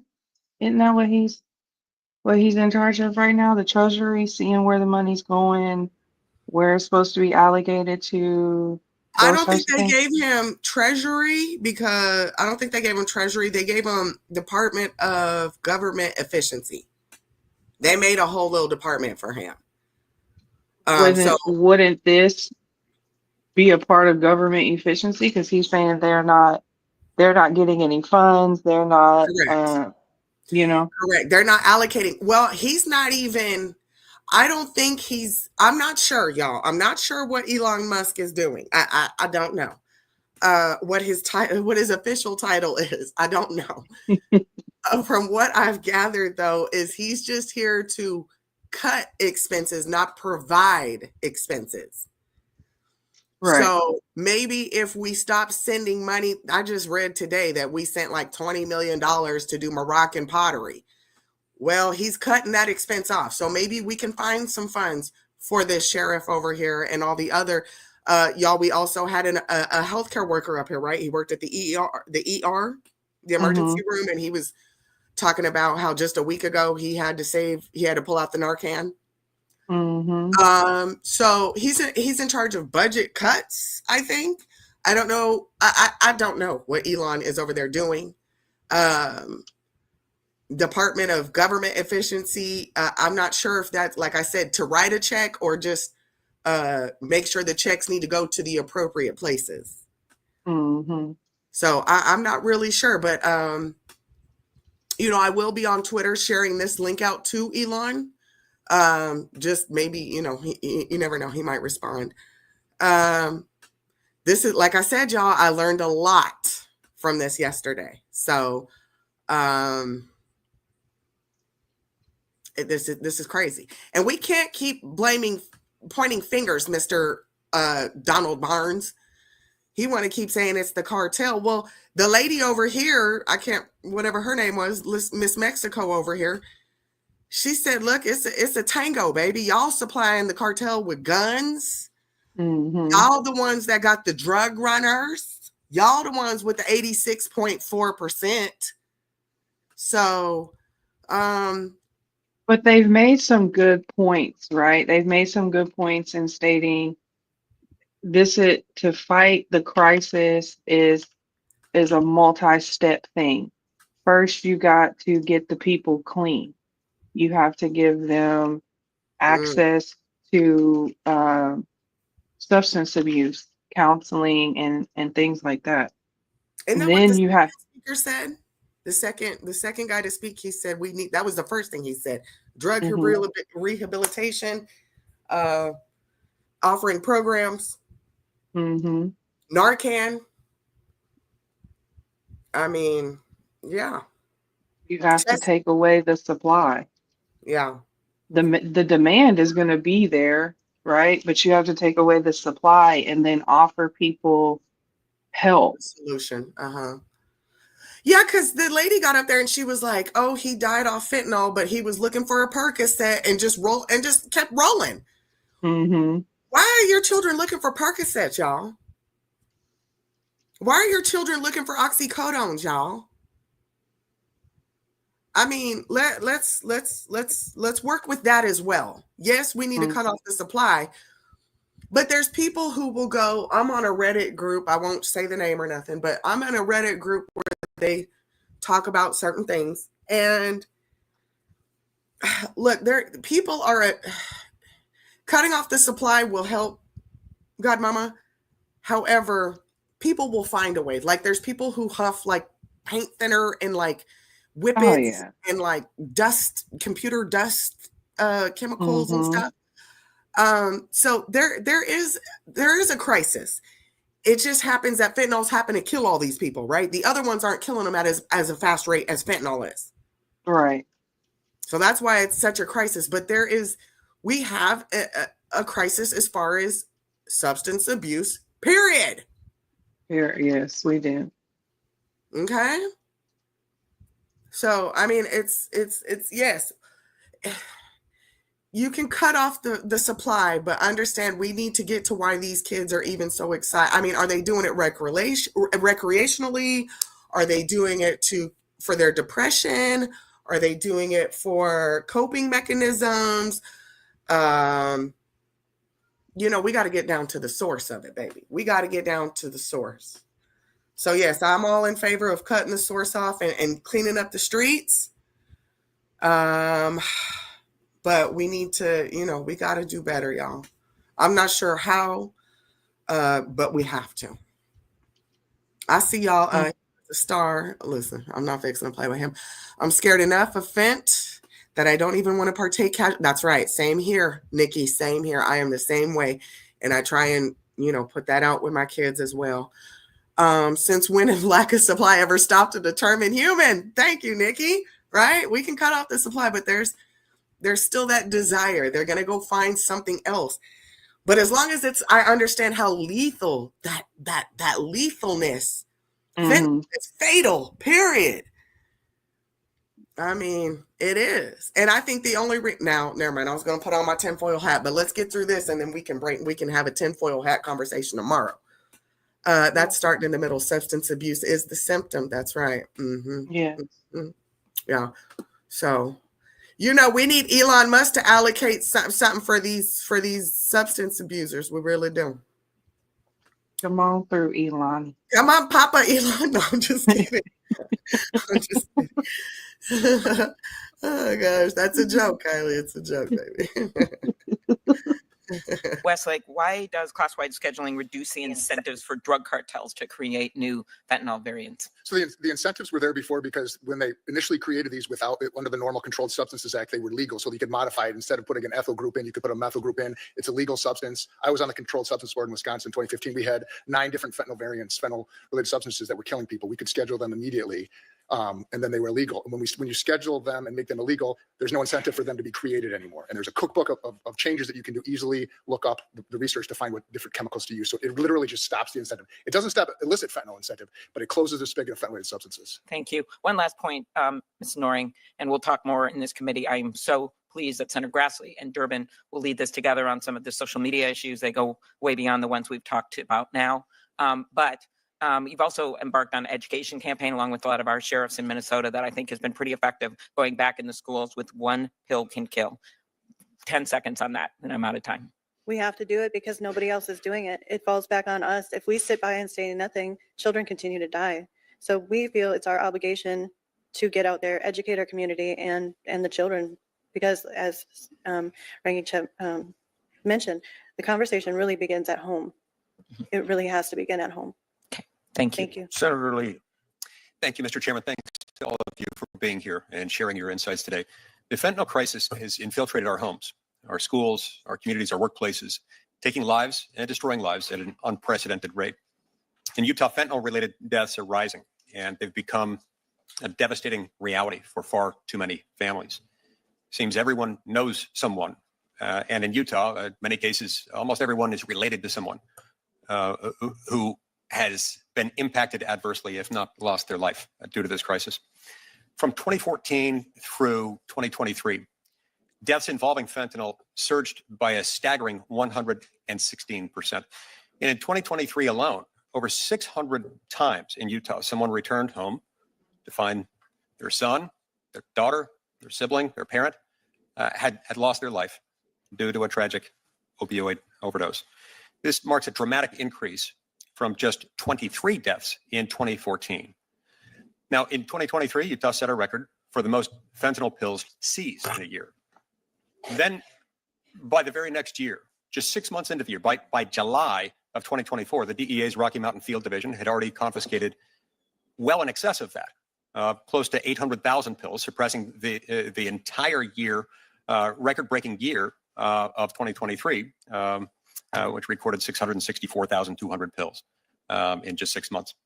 The sharp increase in fentanyl-related deaths has significantly outpaced the decline that we've seen in deaths from prescription opioids. So we took all these steps as the crisis emerged as significant, roughly a decade or so. And then all of a sudden, we've seen the number of deaths from the non-prescription related drugs exceeding those. The number of fentanyl-related deaths more than doubled between 2019 and 2020 alone. And that trend has only gotten worse since then. The victims of this deadly scourge include our loved ones, our neighbors, our friends. Mr. Puerta and Ms. Noring, thank you for being with us today in particular and for sharing your testimonies. And deeply sorry for your loss. No parent should ever have to face that heartbreak, and heartbroken for you that you have. President Trump has prioritized securing our borders and prosecuting violent gang members, traffic fentanyl into our country and throughout our communities. And in Congress, I hope we can stand with him in his effort to make America safe again. Sheriff Barnes, I'd like to start with you. From October 2023 to October 2024, officials seized roughly 22,000 pounds of fentanyl at U.S. ports of entry, equaling nearly 1.1 million doses. Now, according to the DEA, ingesting just 2 milligrams of fentanyl can be fatal. Federal officials estimate that at most 10% of fentanyl crossing from Mexico is actually caught. Do you believe the Biden administration's open border policies contributed to that rapid increase of fentanyl entering the United States illegally? And if so, what can be done to reverse that now? There's nothing more powerful than you, making your thing happen.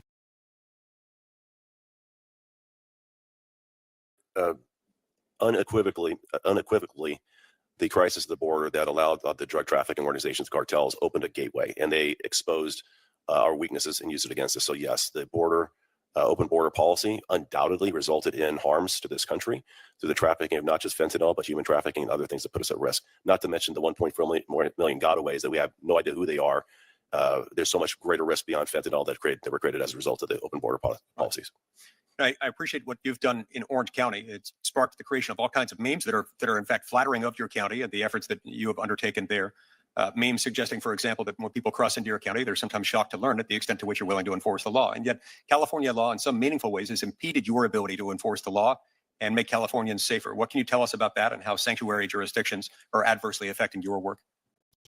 Well, first, as far as laws, in 2014, we had Prop 47 passed. We had Prop 36 passed, which reversed a lot of the Prop 47 impacts. We're already seeing incarceration rates go up, which is on repeated crimes. So we're seeing some positive results there with accountability being restored back into California.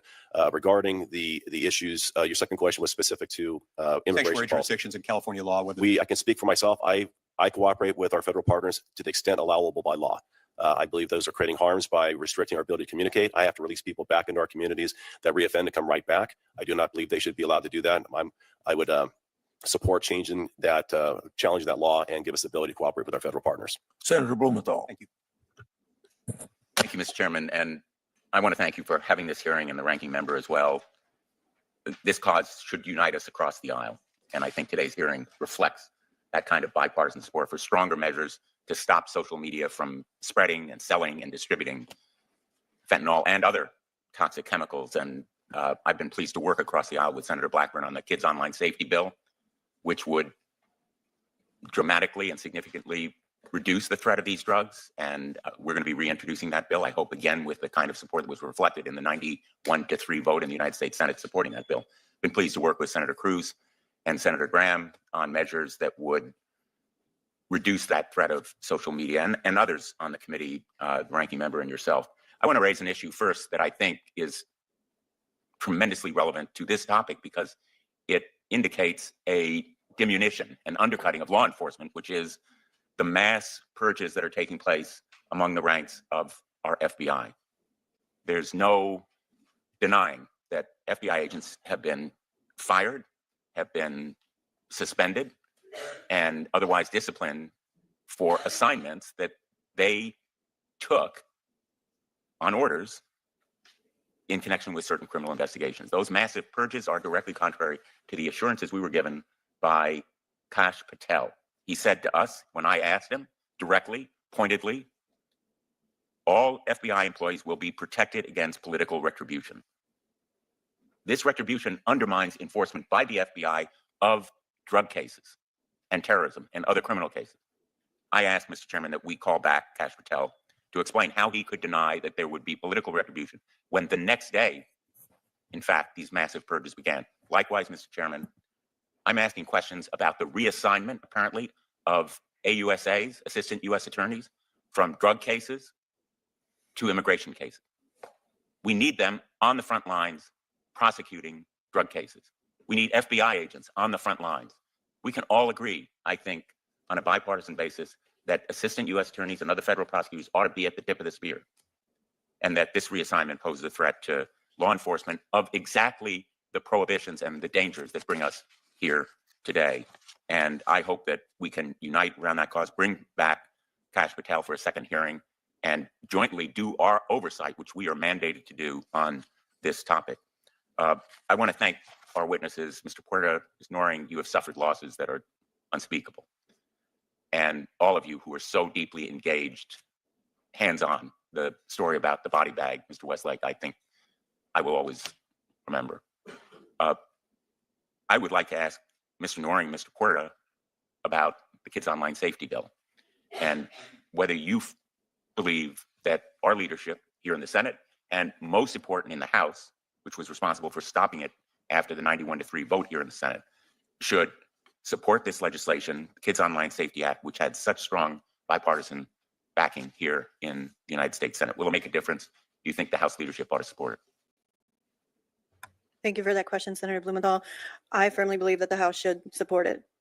91-3 coming out of this Senate body is something that is so unheard of. And it happened on my birthday last year. It was the first time in years I'd ever felt some sort of peace. I finally felt hopeful that something was going to be done to protect our children. And to see it fail in the House, not even get out of the committee, it's absurd because it's putting more children at harm, not just from fentanyl, but all the other harms that are out there. So I thank you for your continued support on this bill. Thank you, Mr. Porter. A lot of these social media companies are driving these harmful algorithms to our children, and many nefarious actors are taking advantage of that. And the act does exactly that. The Kids Online Safety Act is to try to protect them from all of this nefarious activity and these harmful algorithms that are reaching them on a daily basis. So yes, I absolutely back that bill and back you in anything that we can do to try to get it over the finish line. Before I call on Senator Cruz, when Cruz is done, I'm going to leave for another meeting. Senator Britt is going to take over. So if you come over here and sit now, I'd appreciate it. Senator Cruz. Thank you, Mr. Chairman, soon to be Madam Chairman. Thank you for hosting this very important debate and this very important hearing. The American people in November issued a clear and unequivocal mandate. The open borders we've had for the last 4 years must. Y'all, here go my senator. Here go my oh, your battery. Okay, Kai. Here go my senator, y'all. Okay, first we had Jasmine Cruz. Now we got Senator Cruz up here. Oh boy, here we go. And I'm not a fan of Cruz, y'all, but let's listen. Let's be where they say we are bipartisan right now. Must be closed. We can no longer allow criminals and cartels and gang members and deadly drugs to stream across our border. And President Trump has been working every day since he was sworn in to keep his promise to secure the border. He declared a national emergency on the southern border. He reinstated the Remain in Mexico policy. And just yesterday, President Trump negotiated that Mexico will station 10,000 troops at the southern border to help stop the flow of fentanyl into the United States. President Trump is doing his part to meet the mandate from the voters. We also in Congress must do our part to meet that mandate. That's why I hope that this committee supports the Halt Fentanyl Act, an act to permanently classify fentanyl-related substances as Schedule 1 under the Controlled Substances Act. Fentanyl and its analogs are extraordinarily powerful and extraordinarily destructive. Congress and the American people don't talk enough about fentanyl's dangerousness. So I want to talk a little bit about that. Dr. Westlake, you are an emergency room physician. How much fentanyl does it take to kill an adult human being? Well, this is 2,000, enough to kill 2,000 people. So it's 4 to 5 grains of sand is a lethal dose for an opioid naive patient. 2 milligrams is what it takes. You see on this photograph a penny. We all know the size of a penny. And those couple of flakes there are enough to kill an adult human being. Power up. Yeah, I'm going to blow it up so we can all see it. You called it, Nikki. 2 milligrams.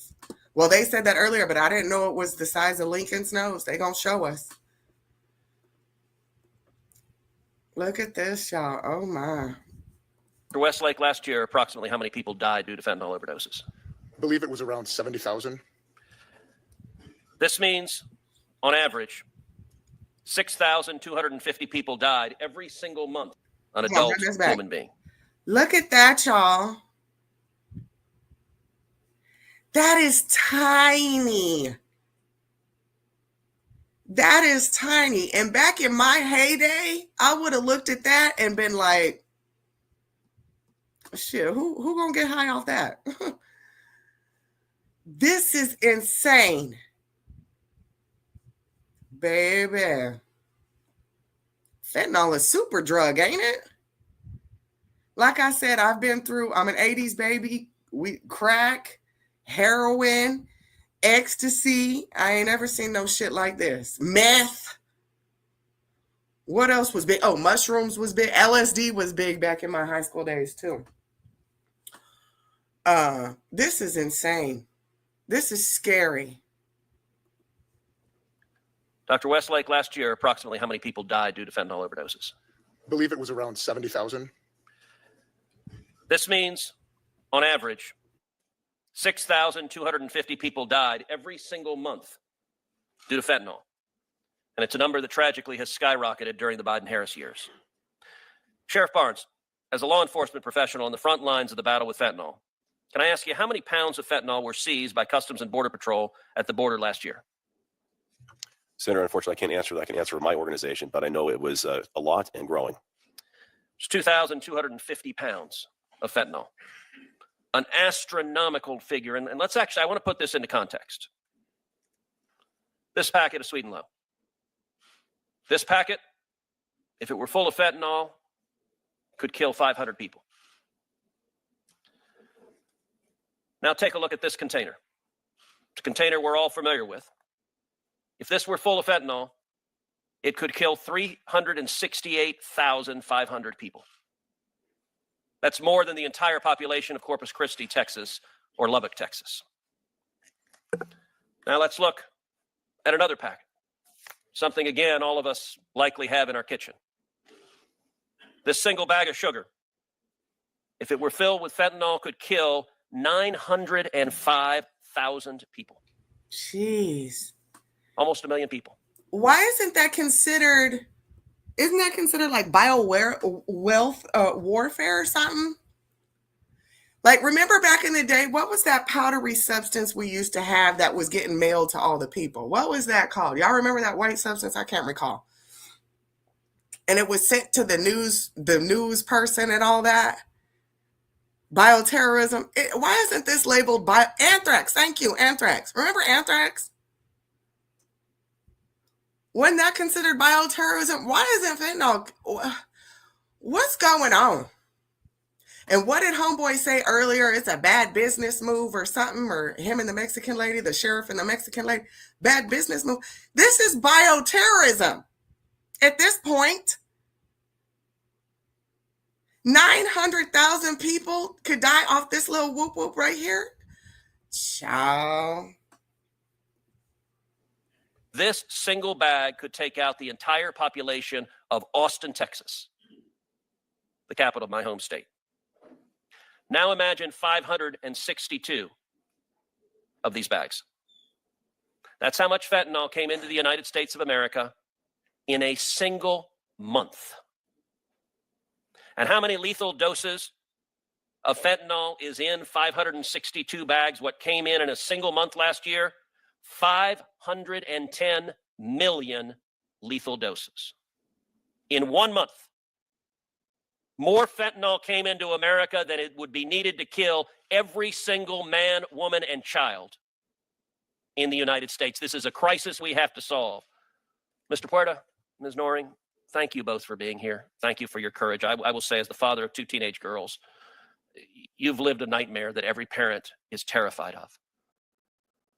What I would ask is, what would you say to parents at home? What do parents at home need to know about this? What do teenagers and kids at home need to know about the dangers of fentanyl? If you don't think this can happen to you, I'm very sorry, but you're very sorely mistaken. This is taking everybody by storm. That's what I would tell every single parent. Due to the stigma of addiction and overdose, though, most people think that this cannot affect their family because either they don't have somebody who's addicted to drugs in their family, or somebody who's using drugs on a recreational basis.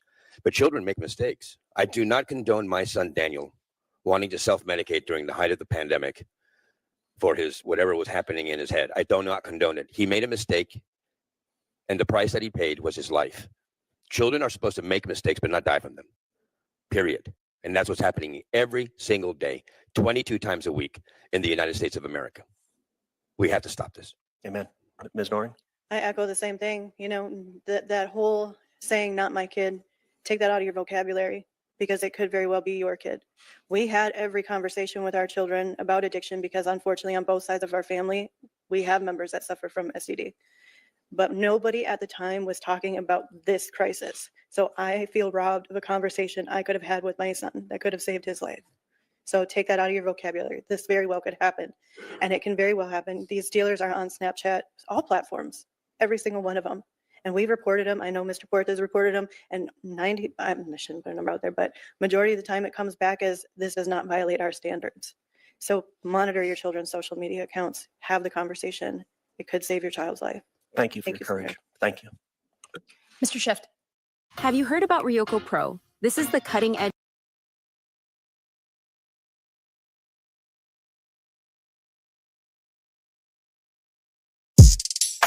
Please hit the like. Thank you. Thank you all for being here, and I just want to express my heartbreak at hearing about the loss of your sons. I can't imagine what you've gone through, and like every parent of college-age kids or high school-age kids, I've had those conversations with my kids, and I'm grateful that you're here and willing to share your experience, which is so important for us to hear. I have a couple questions.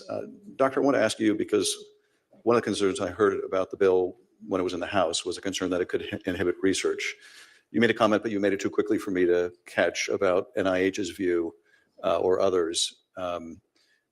Is there a need to have language to make sure that the research can go on? Or do you feel that is a non-issue for some reason? No, so this is a compromise bill. The initial language that came out was just pure scheduling language. And then when there was concerns that it could impact research negatively, the scheduling component, or the research component, was added. And that was supported through the first Trump ONDCP and then through the Biden ONDCP. The research accommodations that were reached significantly open up all Schedule I research, not just into fentanyl-related substances, but into all Schedule I. So then that's why they support it. NIH, HHS, FDA, NIDA. So that's been incorporated into the new version of the bill? Correct, in the halt fentanyl version. Yeah, Gotcha. It is in the halt fentanyl bill. Okay, thank you. That's very helpful.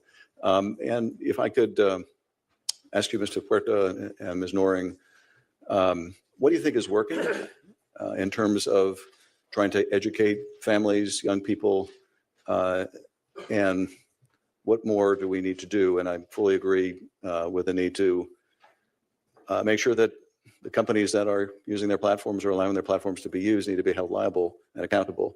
But what do you think is working in terms of educating both families, but also schools and others about how they should incorporate this into their teaching and to have the supplies on hand necessary to deal with emergencies? At Stop the Void, our organization, along with the project Facing Fentanyl, we have a documentary called Dead on Arrival.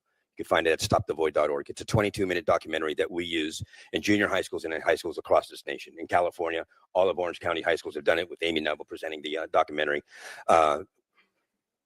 I think the education awareness is key in abating these senseless drug deaths, because these kids just don't know. They don't know what they're ingesting. They're dying because they've been deceptively sold a counterfeit pill that they think is a pharmaceutical grade oxycodone, for example, and it turns out that it's a fake pill and they end up dying. First time use. Education awareness is working, but we're just a small organization. We need to do this nationwide.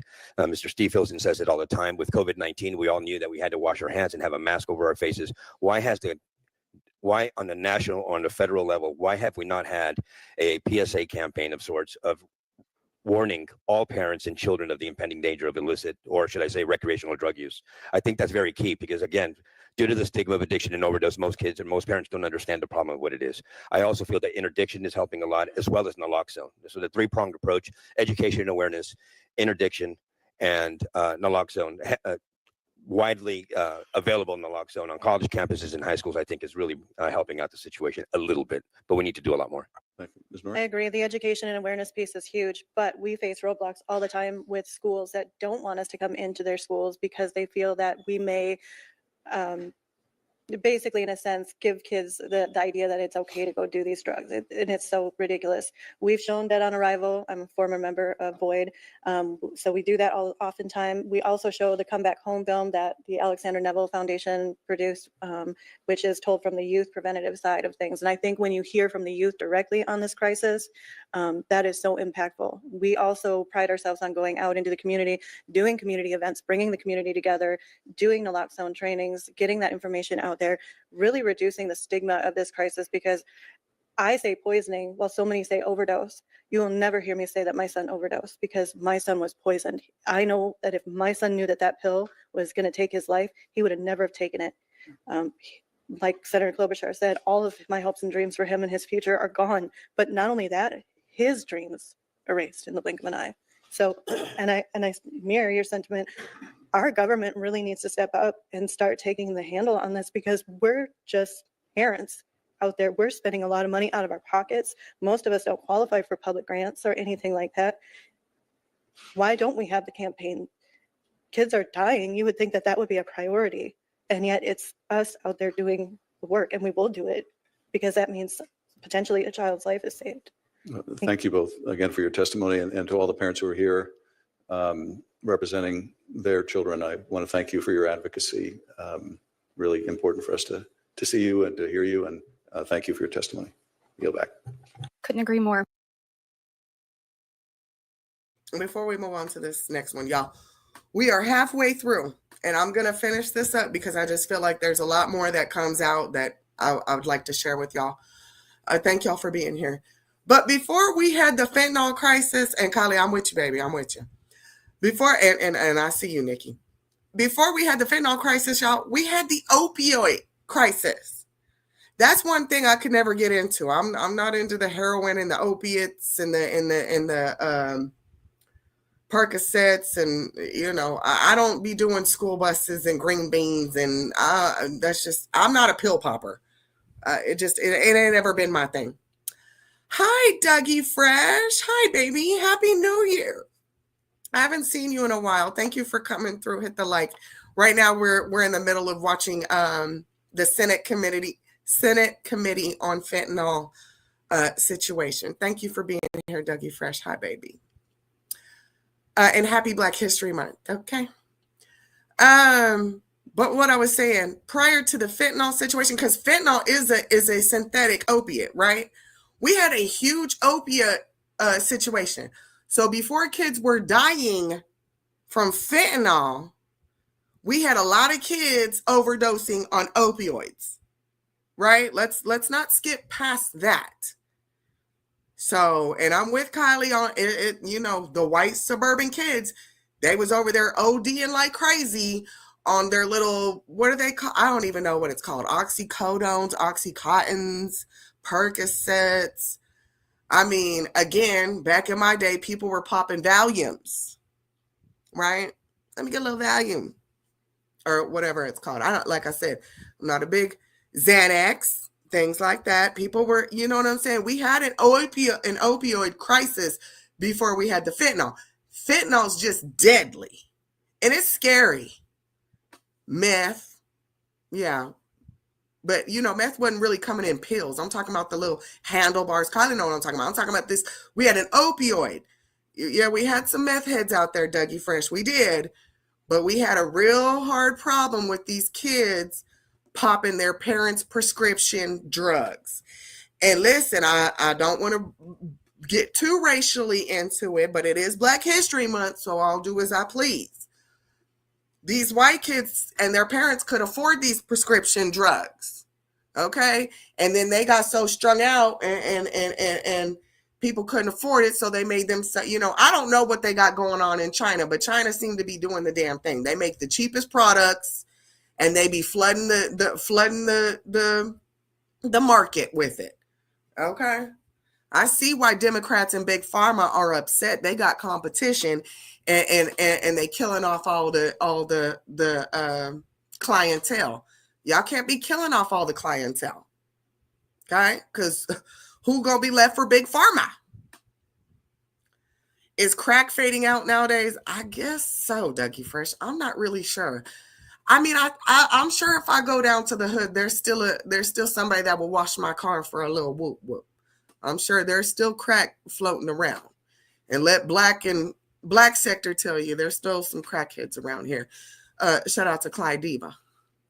What Nikki say? Okay, but we're going to carry on, y'all. We are halfway through. We're at the halfway mark. Y'all get your charger, get your water, because we wrapping it up here in a minute. Let me see. Back up again. There's a meth epidemic. Back up again. There's a crack epidemic. Back up again. Opium all the way to the 1600s. I'm just saying before the fentanyl came. That's all I'm saying. I'm not saying those epidemics and all that other stuff didn't happen. I'm just saying there was a huge, they said this came out in 2016. So if you go back to 2016, back to 2012, let's say 2012 to 2016-ish, weren't people pop the Molly, I'm sweating, whoo? Or what was Future singing? Percocet, you know what I'm saying?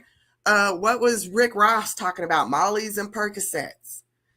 I mean, there's always been a drug epidemic. Okay, I'll take it as that. I'm just saying the opioids was out there doing what they do, and that was huge. I do recall a lot of people getting strung out on, people were nodding off before fentanyl, is all I'm saying. Old niggas do crack. You know, and the fact that they're alive, Kylie. Let's look at that. Crack was a fucking epidemic, but there's a lot of old crackheads. I'm not gonna make no jokes because right now is not the time to do so, but I will in the future. At least you are still alive. These fentanyl people ain't got a chance. That's all I'm saying. That's all I'm saying. I'd like to enter into the record a letter of support from 9 organizations that represent the medical community led by the American Society of Neurosurgeons. Their letter commends our bipartisan leadership in addressing the fentanyl epidemic and notes that the temporary schedule classification is not sustainable. They note that, quote, continually revisiting its classification creates confusion about the dangers of these substances and hampers efforts to address the crisis comprehensively, end quote. I ask unanimous consent that the entirety of their letter be entered into the record. Thank you. Thank you.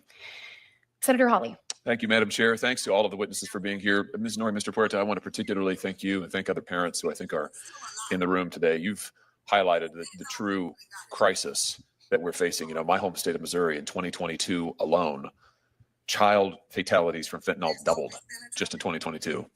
Deaths for children under the age of 5 increased by more than 500% in my state, and fentanyl is our leading cause of death now in the state of Missouri. So the fates that your families have endured are being replicated all over my state as well. And that's really a wake-up call, I think, for this body to do something. And we absolutely do need to seal the border against those who would traffic illicit drugs into this country, and we need to prosecute those who are doing it. But I want to zero in on something that you both talked about, and you in particular, Ms. Norrie, where your own children and your child was exposed to these illegal drugs, namely Snapchat and the social media platforms. You said a second ago that you have repeatedly reported drug dealers and other illicit posts on social media platforms using the platform's own reporting rules. And I think what you said is that most of the time, the vast majority of the time. It was me. Sorry, I had my phone on and I stepped away. I'm sorry, I'm back. My phone was playing in the background. It's delayed. I apologize, y'all. My bad. The answer you get back is, well, this is a valid account or they otherwise can't do anything. Did I hear that correctly, Ms. Norrie? That is correct, Senator Hawley. So here you're trying to follow the rules that these companies have set up. They say, oh, well, we'll deal with the problem if you just report it. You and other parents, and I see parents behind you who are nodding. You're out there reporting. They're not doing anything. And I noticed that you also, I've read your written testimony. You had a meeting with Snapchat executives. I think you were there for that too, Mr. Porter, in the spring of 2021. That's correct. And they told you, just walk us through that, Ms. Norrie, if you would. You reported to them what was going on their own platform. And they told you what exactly? The first 3 things out of their mouth was, we had no idea this was happening on our platform. You can't sue us because we're protected under Section 230. And as parents, you should have been monitoring your children better. My son was 19 when he died. Number 1, how do you monitor an adult? Number 2, how do you monitor a child on an app in which the whole allure to these kids is the fact that the messages disappear? And that was something that I brought up to their attention, and they really had no response. They don't care. They don't care. And I think it's interesting they pointed out to you that you can't sue them. Mm-hmm. What do you think one of the reasons is that they don't really change? I mean, here you are, you're meeting with them, you're reporting these incidents, you're reporting this illicit activity on their platform. They're not doing anything about it. I mean, do you speculate, do you have a guess as to why they don't really ever change their behavior? There's no incentive to. And even with the in-app reporting feature, that was something that they pointed out to us, like we should have known that this existed. We had no idea that existed, but I can tell you in the weeks and the months and the years after my son passed, multiple teens in our town reported the dealers that allegedly harmed my son. And all that would happen is they would take down the account. These dealers would go and get a new burner phone, set up a new account. Snapchat told us they had IP blockers and Wi-Fi blockers to recognize the devices. These dealers are buying burner phones. They're going to, I don't know, your coffee shop, your school, you're going to the library and setting up a new account. Our dealers in my community laughed at Snapchat. They're like, haha, they tried to bamboozle us. We're back, baby. Seriously. I want to just highlight what you just said, because I think I want everybody who's watching this, and I want every member of this committee and every member of the Senate to understand what you just said, which is that the social media platforms don't change because they don't have any incentive, which is a very polite way of saying there's no hammer on these people. They do whatever they want to do because they know nobody can effectively hold them accountable. And they really let the mask slip when you two walked into their offices and told them that they had participated in the killing of your children, because that's what happened. They made money off of it effectively because they're making billions of dollars on their social media platforms. They're killing our kids. They're exposing them to all kinds of ungodly material, and they won't do anything about it because we can't hold them accountable. And I just want to say to members of this body, that has got to change. It is time to give parents the right to sue these platforms. No company in America has the liability shield that these companies have. They can do whatever they want to our kids, and we can't do anything about it. And I say that as the father of 3 young children. I'm terrified of what my kids might find on social media for the reasons that you've given today. But as a parent, I can't do a thing about it if these companies decide to exploit my children. And it is time for that to change. And we know how to change it. The way to change it is give the parents in this country the right to get into court. Open the courthouse doors and allow them to sue these companies. It's time. And until this body takes that action, I just have to say almost nothing else we do is really serious. You can try to fine them. They don't care. You can change the rules on reporting. They'll evade it. You can slap them on the wrist. They won't do anything. Until plaintiffs can get into court, nothing will change. And so I will introduce legislation, this Congress, to allow parents, to allow you to go to court and sue these companies. And I call on every member of this committee and every member of this body to support this effort to get justice for your children. Thank you for being here today. Thank you, Madam Chair.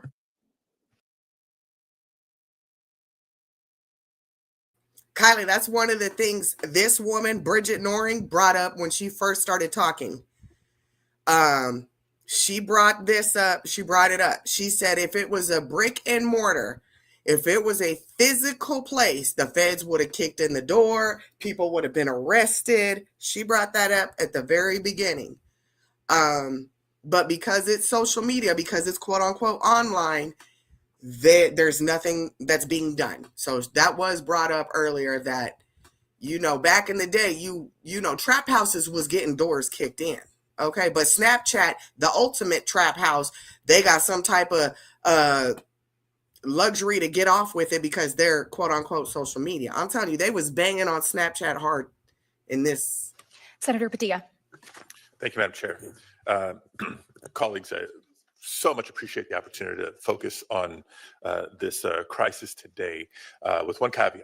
I think it's a little disappointing to continue to stick to an inaccurate narrative that the fentanyl crisis in America is primarily an immigration problem. The fentanyl crisis in America is a health crisis. It is a public safety crisis. And as we've heard from testimonials today, it's a life and death crisis. But the fact of the matter is that the vast majority of fentanyl that is smuggled into the United States is brought in through legal ports of entry, mind you, not between ports of entry, but through legal ports of entry by primarily United States citizens. Don't just take my word for it. Look at CBP data. Now, I know it's been called into question earlier, the accuracy of it, even if it was off by half. We're looking at half and half. Now, don't mistake my words here in condoning that anybody attempting to come into the United States unlawfully that happens to be carrying fentanyl should be off the hook. I disagree. We should clamp down on them. But if data is important for driving policy decisions and informing strategic actions, let's look at the facts. 80% plus of the fentanyl intercepted at the border is being brought in through ports of entry by United States citizens. So again, folks coming through unlawfully, I'm not saying ignore them, but let's not ignore where the concentration of the problem is. I want to ask the witnesses today what recommendations or strategies that we should be implementing through the Department of Justice, through the Department of Homeland Security. I think we're going to have opportunities for other DOJ officials in the coming days and weeks to do that, and we should. But I will suggest, colleagues, that the recent changes by the administration at the Department of Justice that has resulted in the shifting of critical resources, including from the FBI, including from the DEA, including the ATF, towards immigration enforcement, which, be clear, be honest with ourselves and the public, is not exclusive to violent criminals. It's everybody. Minor offenses, people who haven't committed any offense other than, in the eyes of folks, well, if they came illegally, then they're criminals. Horrible, horrible way to think about this. It's doing a disservice to our efforts to crack down on fentanyl crisis and other illicit drugs that are hurting and killing so many of our kids. My first question, Dr. Farfan Mendez, can you explain how diverting law enforcement resources towards immigration enforcement could actually undermine fentanyl investigations and make it harder to disrupt trafficking networks? So the U.S. has a mechanism called the Organized Crime Drug Enforcement Task Force. And this task force is made up of several agencies: Department of Justice, Homeland Security, Department of Labor, the U.S. Postal Service, and a number of others. State Department is also included there. putting together criminal investigations that take down trafficking networks is a long process. It takes time, it takes interagency coordination. In the best of cases, it also takes international cooperation, including with Mexico. And so when you distract those resources and allocate them in another task, in this case, for instance, immigration enforcement, effectively what you're doing is undermining long-term efforts to try to precisely bring criminal groups to justice. And so there is, in the world that we have of limited resources, when you take away from one area, you will definitely impact another. And so there is definitely a concern of weakening these organized crime enforcement task force. And it's okay if you don't know the answer to the following question, but in case you do, I understand that there's only one legal gun store in Mexico.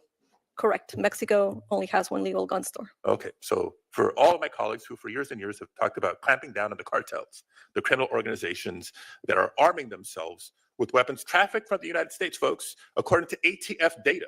Again, I'm not sorry for relying on our own data. Up to 500,000 U.S. sourced firearms are trafficked into Mexico every year, with 70% of crime guns recovered in Mexico tracing back to the United States. Dr. Fafa Mendez, Mexican President Sheinbaum has stated that President Trump agreed to work on reducing the flow of guns into Mexico as part of yesterday's deal to delay the tariffs for a month. What concrete steps should the U.S. take to uphold that commitment? And yes, ma'am, if you can keep your answer short, we're out of time. Thank you so much. Absolutely. I hear this committee when you say that you want to save lives of American children and Americans in general. And what I say to you is the fentanyl market is not an isolated illicit market. It's very much linked to the firearms trafficking market. And so in that conversation that President Sheinbaum and President Trump had, I think for the US to seriously address fentanyl, the conversation also has to be about how you prevent criminal groups to have the firepower that make addressing supply on the Mexican side incredibly difficult. As I say, these are shared tragedies both for Mexico and the US. And so if the crime is transnational, shouldn't the solution also be transnational? Very well said. Thank you, Madam Chair. Thank you. I do want to address before we move to our next senator, the argument that U.S. citizens bring the most fentanyl into the United States, not illegal immigrants. It has been pointed to today some incomplete seizure and arrest statistics that support that argument. So with the wide open border policies of the Biden-Harris administration over the last 4 years, we do not know the full scale of drugs smuggled into this nation. The prosecution statistics only account for individuals that were actually caught, prosecuted, and sentenced, not criminals who managed to actually evade detection. The Washington Post says that federal officials estimate that we're only catching about 5 to 10% of fentanyl that is coming in from Mexico. So do that math. If that's true, then we are only catching, or we're not catching 90 to 95% of the fentanyl that is actually coming across our southern border. We have to be honest about that. That should alarm every single one of us. And it also shows why border security is an important component to stopping the flow of fentanyl. Senator Kennedy.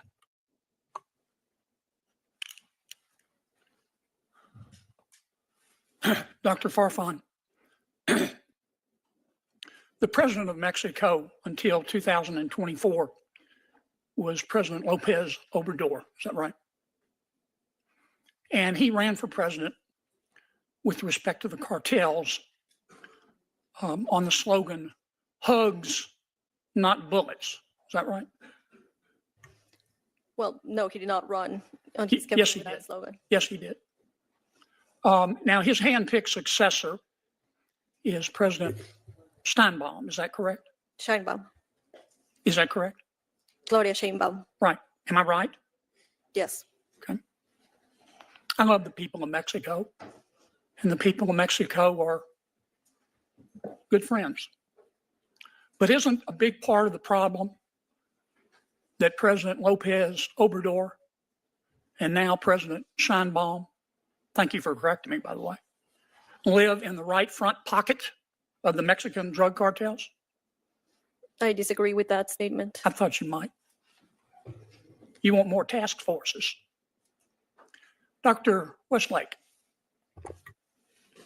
So this represents 400 grams of fentanyl. Kill every person in Providence, Rhode Island. If you're a dealer and you get caught with this, you get 10 years minimum. That's it? This represents 40 grams of fentanyl. Would kill every single man, woman, and child in Culpeper, Virginia. If you get caught with this amount, as a dealer, you get a 5-year minimum sentence. This is where it gets special. This represents 10 grams of PCP. If you get caught with it, as a dealer, you get 5 years minimum. Is fentanyl more dangerous than PCP?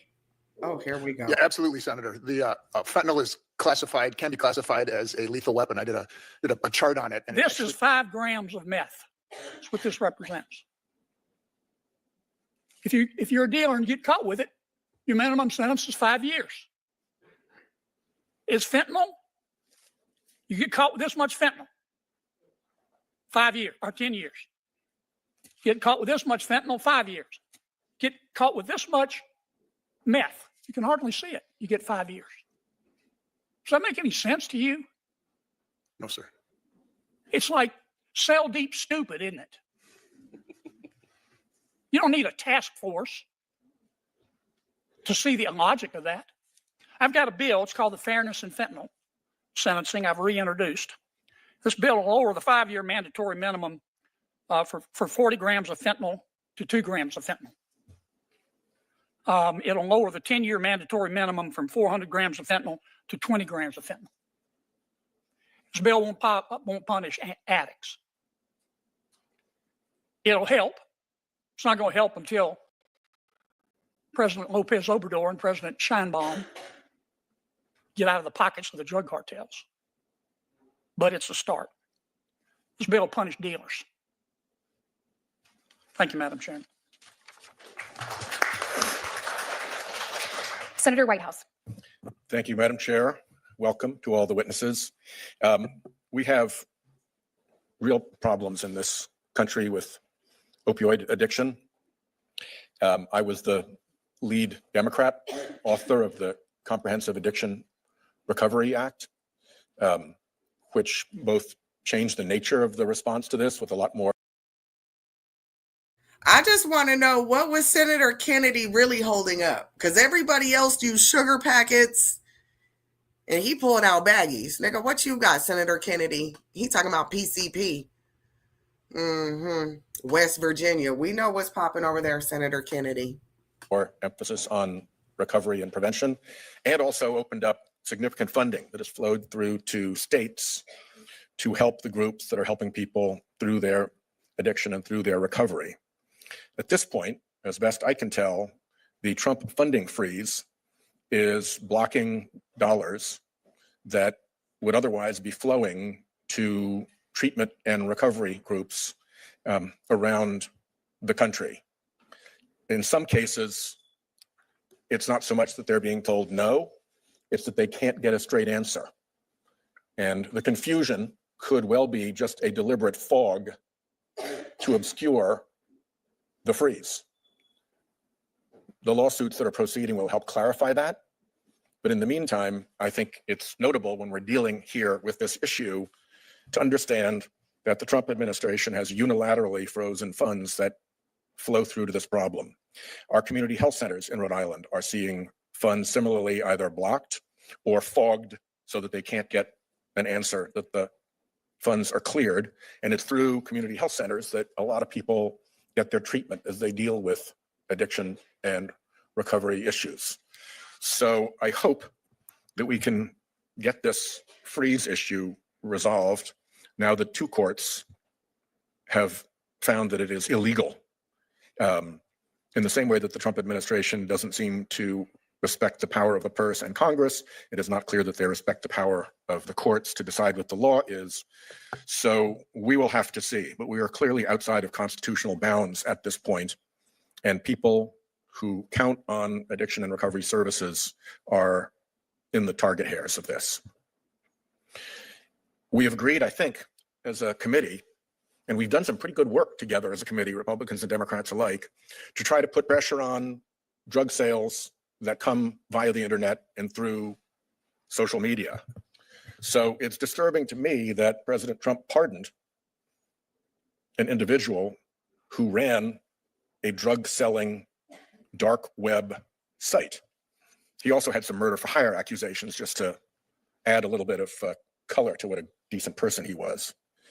I think the place where we can make the most progress, as Ranking Member Durbin mentioned earlier, is with Section 230. I applaud the litigation that is going forward. I applaud the lawyers who've been able to negotiate the various hurdles that Congress has erected to the American system of justice having its role in dealing with these deaths and with these tragedies. I think there's bipartisan support for repealing Section 230. I am on for that. And I think the sooner we do that, the better we are. It is simply wrong for these enormously powerful social media entities to have rights to do harm to Americans without accountability that no other entity shares. So they've blown any excuse to maintain that privileged position with their behavior, in my view. So let's go for 230. And with respect to enforcement, reassigning FBI, DOJ, and DEA agents off this task, I don't think it's a good idea. We'll find out more about how many were reassigned. Cutting FinCEN dollars, I think, is a big mistake. And I'll close with a question to Dr. Farfan. It's been my experience as a prosecutor for many years that we put a lot of attention into interdicting distribution networks for drugs. By comparison, we put a very small effort into interdicting the financial return of that money, the hiding of that money in international accounts and international dark money banking and covert other systems. What more should we be doing to get after the financing of these cartels? And is the gun traffic back to them part of the payment to them for the drugs that we try to interdict coming in? And we are out of time, so if you can keep your response brief. Thank you. Well, customarily, as long as the question is asked before the clock runs out, the witness gets to answer it. Thank you. So in terms of the illicit flows, certainly there's, because money laundering takes place across jurisdictions, it requires also cooperation. So the best cases that we have seen between, for instance, Mexico and the United States of these money laundering operations had to do with working together between the two governments. Now, I understand this is not easily done, but these are the most effective cases of money laundering. Certainly, firearms trafficking is part of that. There's a clear notion that drugs normally come from the South, firearms and money flow from the United States to Mexico. And again, there's a linkage between these criminal markets. And if we want to save lives by tackling the fentanyl supply, then there should also be paying attention to money and firearms.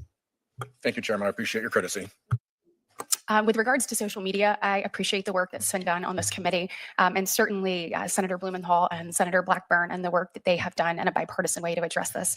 As a mom of a 14 and a 15-year-old who knows that Snapchat is used to tell people which color uniform they're supposed to wear that day, or they use it to figure out where friends are going to meet, you think that this can happen, to your point, to anyone, anywhere. And I am so grateful for you both using your voice to speak up and speak directly into this issue. So thank you. I do want to address complaints about the brief pause on grant funding.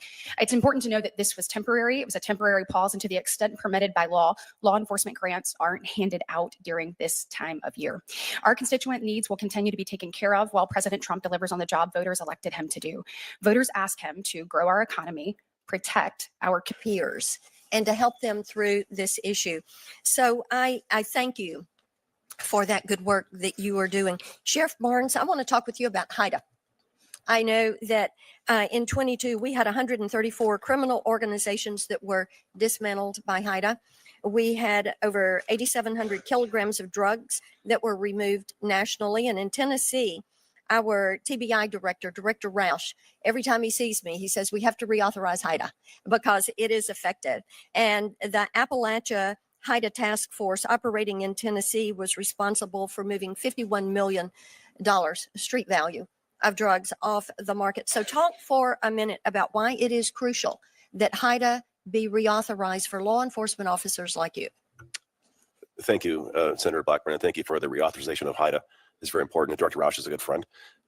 He's a good man. I will summarize it this way. At this time in our nation's history, the worst time of our narcotics trafficking and deaths, this is not the time to disenfranchise or divest from the HIDA program. HIDA programs are national. They rely on local law enforcement task forces and contributions. The HIDA funding doesn't really fully fund the HIDA programs. It offsets those contributions from locals. And right now, with our municipal agencies having hiring problems, they're stepping away from the HIDA programs. Keeping them staffed is very difficult. So that reauthorization is very critical to keep the glue together, to keep the HIDA programs running. I have talked to, and I want to stay with you, Sheriff, talked to some of our law enforcement agencies, and they have talked about sanctuary city policies. And I know that Senator Lee brought this up with you, but it seems that in a sanctuary city to go after these traffickers, that it is more difficult, that sometimes you have to find workarounds. And I would love for you to talk for just a minute about what we can do that would help you all as you try to deal with these sanctuary cities to get these drugs off the street. Senator, it's even worse for me in California because of Senate Bill 54 passed about 6 years ago that prohibits my dialogue with federal partners on immigration issues. I have the ability to turn our high-level offenders only to ICE. They don't always pick them up, which requires me to release them back to the communities in which they reoffend, oftentimes with the communities that they preyed upon.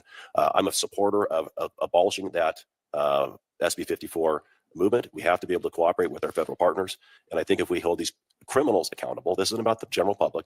Those are entrusted to my care in my jail, and the safest environment to transfer them over to ICE's custody will keep our communities safe, especially those immigrant communities, from them returning to and preying upon them. And, so many people will say when they get back out, when they evade law enforcement in these sanctuary cities, that they really return even more committed to abuse people in those communities where they have been trafficking those drugs, to pick up the pace of selling the drugs. And I look at these sanctuary city policies and I think how difficult it makes your job when you're trying to keep our community safe. And we thank you for the work that you're doing. We thank each of you for being here today. Senator Blumenthal and I are going to continue to push COSA to get, as you said, Ms. Noring, that foundational law that will allow us to hold social media to account. Thank you all. Thank you, Madam Chair. Thank you. Senator Schmidt. Madam Chair, two hearings and you're chairing the committee. This is, wow, it's amazing. Thank you for recognizing me. First of all, as a parent of 3 young children, or now they're not so young now, teenage girls, and my son, Stephen, who's 20, thank you for being here and sharing your stories. I can't imagine how difficult it is to do this. And, but it is incredibly effective. I think when you do show up and you share those stories, it humanizes something and an issue that can very often become about different things other than the actual human impact. And, from my perspective, the job I had before this, I was an attorney general in the state of Missouri and actually served with Senator Moody. And we went down to the border and learned a lot about the activity and how the cartels, and it's not just the drugs. And there are obviously, but the value of the human trafficking alone, and this is a few years ago, was $100 million a week. A week. That is not that we're not even talking about the value of the drugs that they're moving, and the zones of influence that they have into the interior of the United States. This is a serious crisis, and obviously it's killing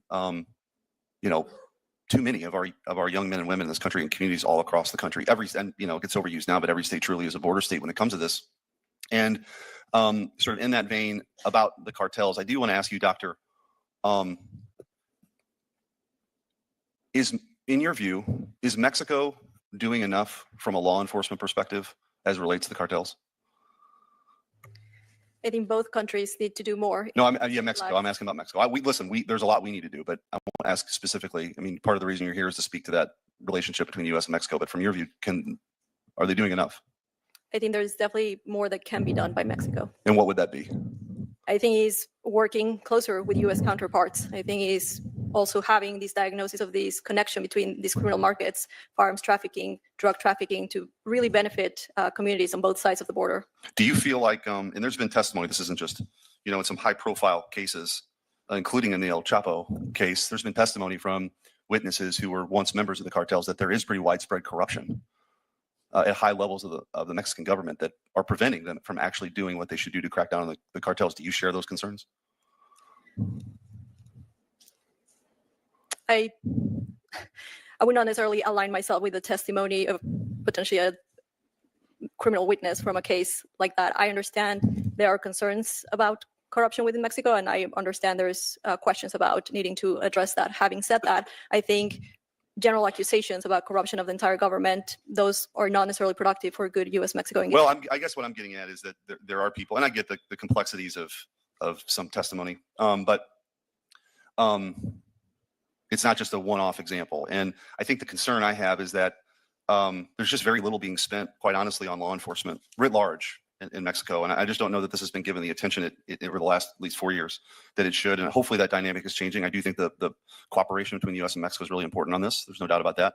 But I want to, I guess, sort of turn my attention, Sheriff, to you, because with my limited time, you do have sort of one arm tied behind your back, given, I guess, the laws in the state of California, the sanctuary status, which isn't, I don't pretend to understand it at all. It's a mess. But when I was AG in Missouri, we had some pretty unique partnerships where we would deputize some people in our office to work in the U.S. Attorney's office to go after some violent crime that maybe at a local level they were choosing not to pursue.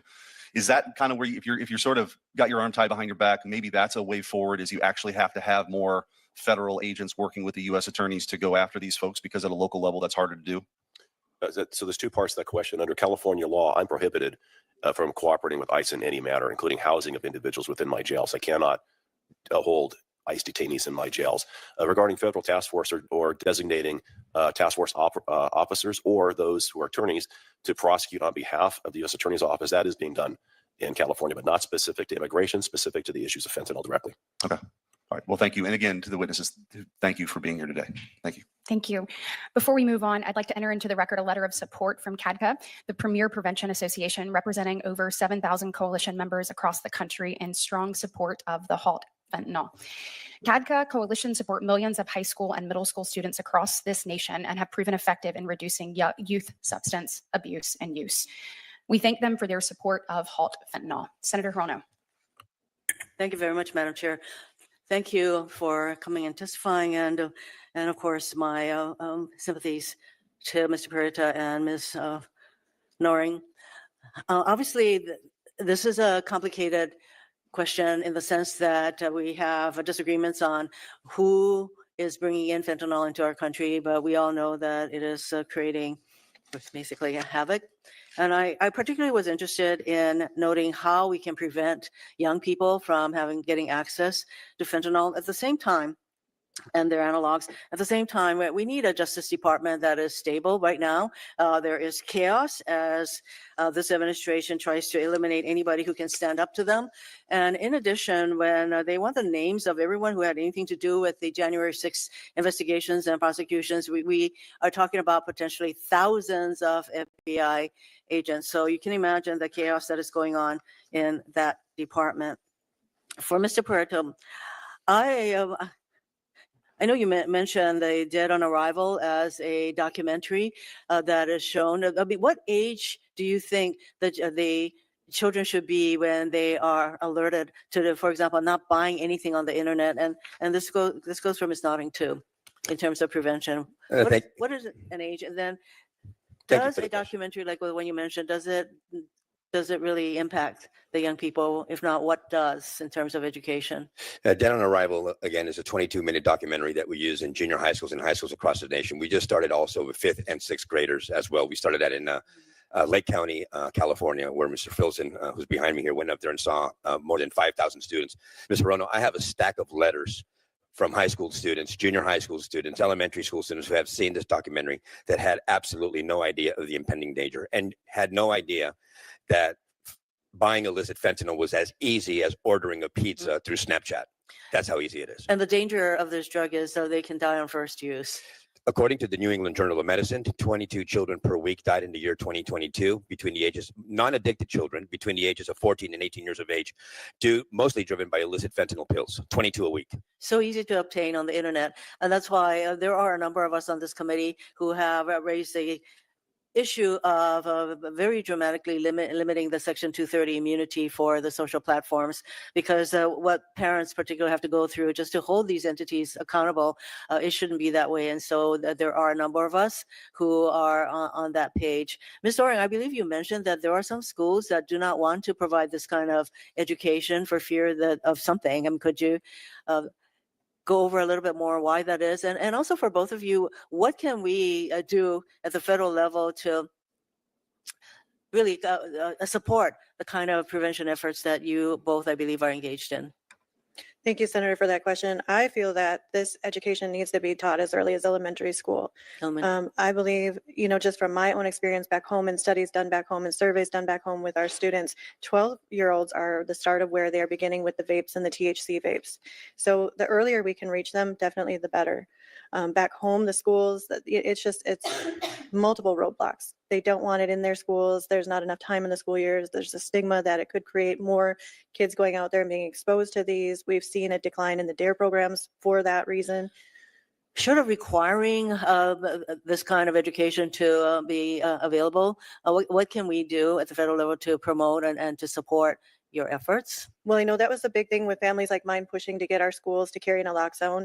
And as part of our legalizing marijuana bill, in the year 2025, schools now have to they are required now to provide fentanyl poisoning education. And it's kind of with the legalization of that, it's kind of hypocritical, to have that education piece tucked into that bill, in my opinion, because now we're saying it's okay to do one drug, but these drugs, stay away from these ones. Most of these nonprofits are all made up of bereaved families that have come together, and because they felt like the government wasn't doing enough, and we felt that we just couldn't sit idly by and watch these children die on a daily basis. So I think one of the things that could really be helpful from the federal government is giving us grants to community organizations like ourselves, because we don't really fall into a certain category where we can get grants to do this. We're self-funded. Actually, and it's really difficult to do that, especially when we're traveling across the nation and doing the work that we do. But we don't charge any money for what we do. We charge $0 to go to a school. We take time out of our days, out of our weeks. And like I said, Mr. Filson was up in Lake County, California, up there for a full week, educating 5,000 students on the dangers of illicit fentanyl. But community grants for our specific, I guess, niche, for lack of better words, would be really great. I think that is something that we can do, provided that we have an administration that isn't going to put a blanket hold on all grants to entities such as yours. Thank you very much for your testimony and your suggestion. Stream, browse, and connect with astounding.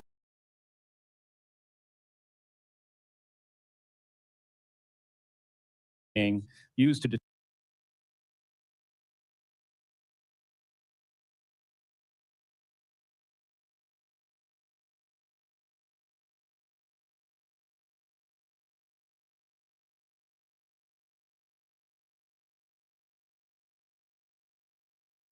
I'm sorry, y'all. My apologies. I clicked out. I'm so sorry, y'all. Give me 1 second.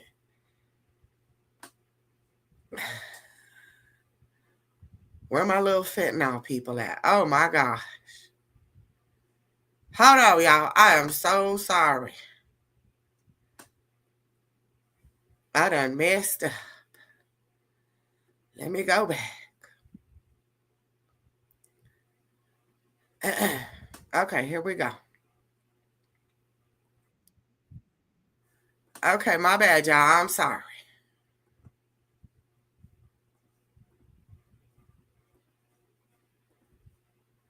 Pounds of fentanyl at U.S. ports of entry on our southern border and our northern border, as well as coastal and interior ports. That's nearly 1.1 billion lethal doses. That averages out to approximately 3 doses for every person residing in the United States. And perhaps of even greater concern, it's been estimated, as I mentioned earlier, that only 5 to 10% of the fentanyl crossing the border is actually being interdicted. The flow of drugs across our borders is ravaging communities around our country, including in my home state of Alabama. In 2023, an annual report of the Alabama Opioid Overdose and Addiction Council discussed the alarming increase in fentanyl-related overdose deaths and poisonings in Alabama between 2018 and 2022. In 2022, Alabama's SBI seized a total of 8,300 grams of fentanyl, which is equivalent to 8.3 million lethal doses, enough to kill everyone in the state of Alabama, plus 3 million more. In FY 2024, that number was up to 12,400 grams of fentanyl. So let's be clear, these numbers increasing actually represent more devastated families and more deaths.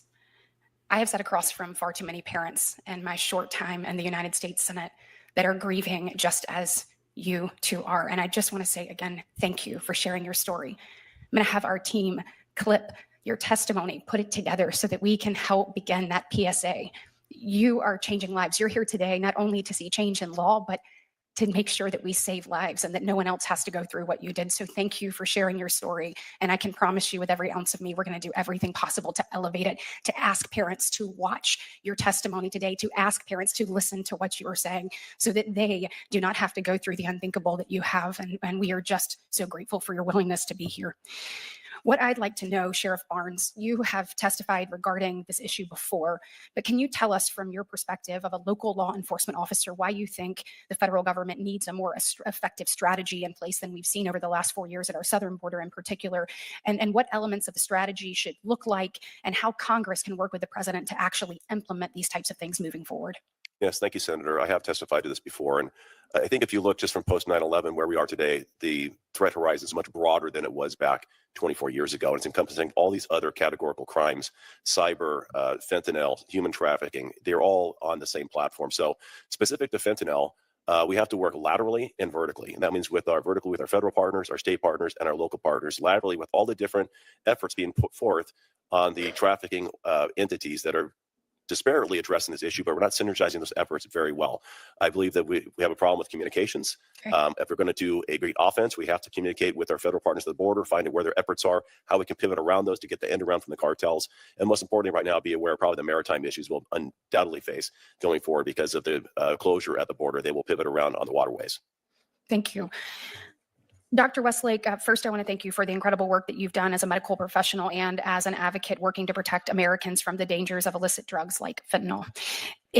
In my view, we need to be as bold as possible when it comes to taking steps to protecting American children and families from the scourge of fentanyl. That's one of the reasons I am a co-sponsor of the Halt Fentanyl Act. Given your work on the issue, can you comment on the impact that FRS class scheduling has had on the enforcement landscape over the last several years? And if there are any myths about class scheduling that you would like to dispel? Thanks for the question, Senator Britt. Yeah, so the myths that were there were initially there would be people that were incarcerated from it, unduly incarcerated. It's already proven through the GA report and since then that people aren't being incarcerated for it for the same reason that people aren't dying from it, is because it doesn't exist. And that's what it does. This is, I don't envy the job that you have up here on the DS of addressing the, one of the things you address is the illicit fentanyl scourge. But one thing that's the lowest hanging fruit you can address is just permanently scheduling fentanyl related substances. There's no impact on criminal justice that's negative. It saves people's lives. It's a proven strategy. It's a win. It's bipartisan. 70 votes in the House last session, probably more this session. So I encourage that to happen. Thank you. And thank you all for your time today. I am going to recognize Senator Moody. And also, this is the fastest rise to the top ever. You will be chairing this committee as I go to vote. And it is appropriate because this has been one of my priorities as Attorney General, and I am honored to be here today among all of you. If you are a family member who has lost a loved one or a law enforcement official, I just wanted this hearing to reflect the power of Americans coming together under such tragic loss to get something done. Thank you so much. This was one of, thank you, Katie Britt. This was one of my priorities as Attorney General, but not because I was the Attorney General. It was because I worked alongside so many people who had lost loved ones, law enforcement. I am a mother of a teenager. I am the wife of a law enforcement officer. This is the #1 killer of working and fighting age Americans, period. So we have a lot to deal with, a lot on our plates as leaders in this nation. This is the #1 killer of working and fighting age Americans right now. It has been. And if I sound upset about the fact that we have not moved faster on this, that is justified. I want to commend Chairman Grassley, who called this hearing. The last 4 years, this committee has not held one hearing on fentanyl. And again, I will repeat, this is the leading killer of working and fighting age Americans. And whether you are a lab in China, whether you are a cartel in Mexico, whether you are an organization that is sitting by while your company or your platform is being used to facilitate the trafficking of fentanyl and fentanyl-related substances, this is happening on purpose. This is intentional. No one can say that it is not, because things can be done. Like, I don't know, start with a hearing to talk about fentanyl. Bring family members that have lost loved ones, law enforcement that is working on the front lines. Thank you for taking the time to be here. I'm glad this is one of my first hearings. Anyone with $10,000 or more in credit card debt or personal. I want to thank Chairman Grassley for doing this, because the last 4 years, we should have had a hearing on this in this committee, and we have not. I'm the newest member here. I sit at a kid's table, if you can see. I'm not even attached to the real bench. But we're going to talk about it moving forward. I can assure you that.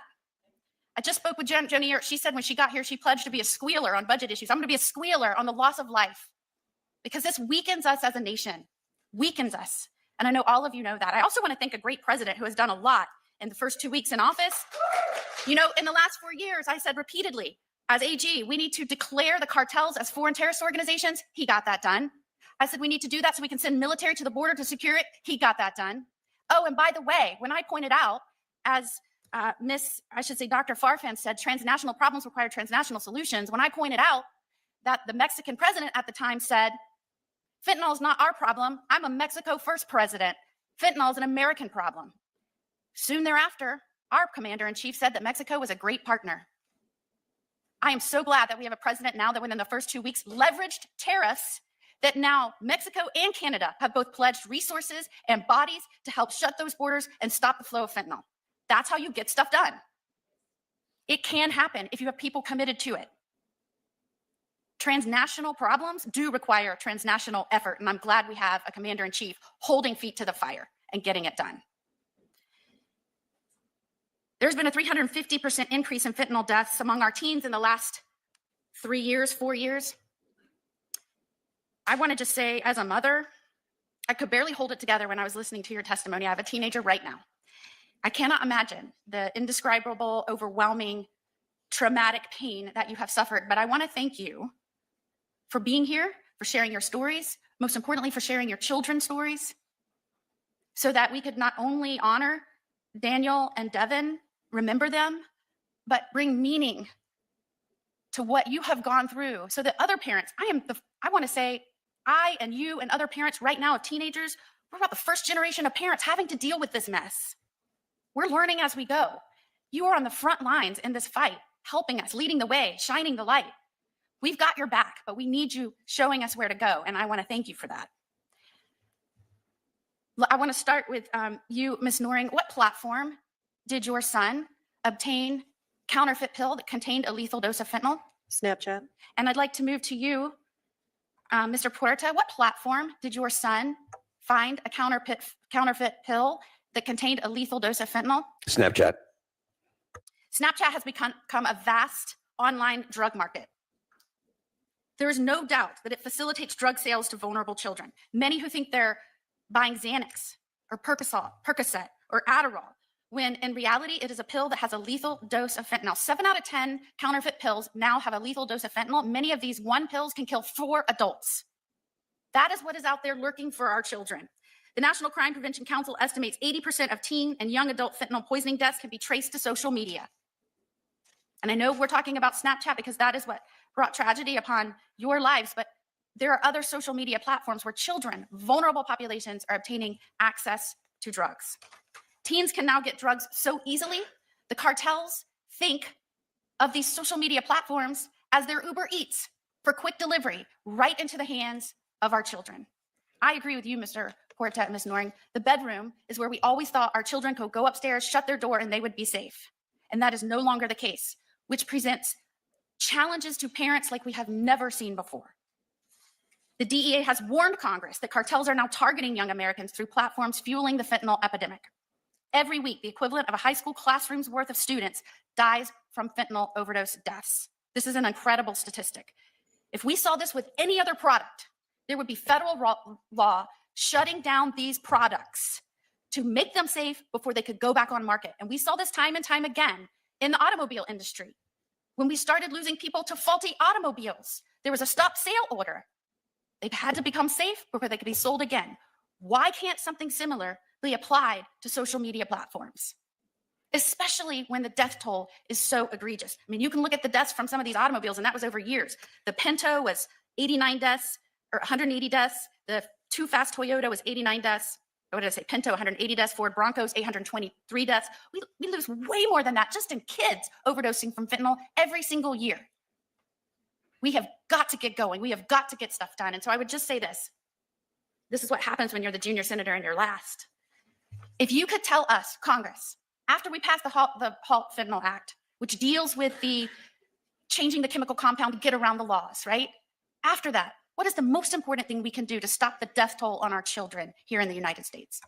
I would say, Senator, passing the Kids Online Safety Act, the Cooper Davis and Devin Noring Act, the social media reform really needs to take the front line. Section 230 reform needs to be done because you cannot continue having these platforms have that kind of power over the parents and be allowed to kill our children, in a sense.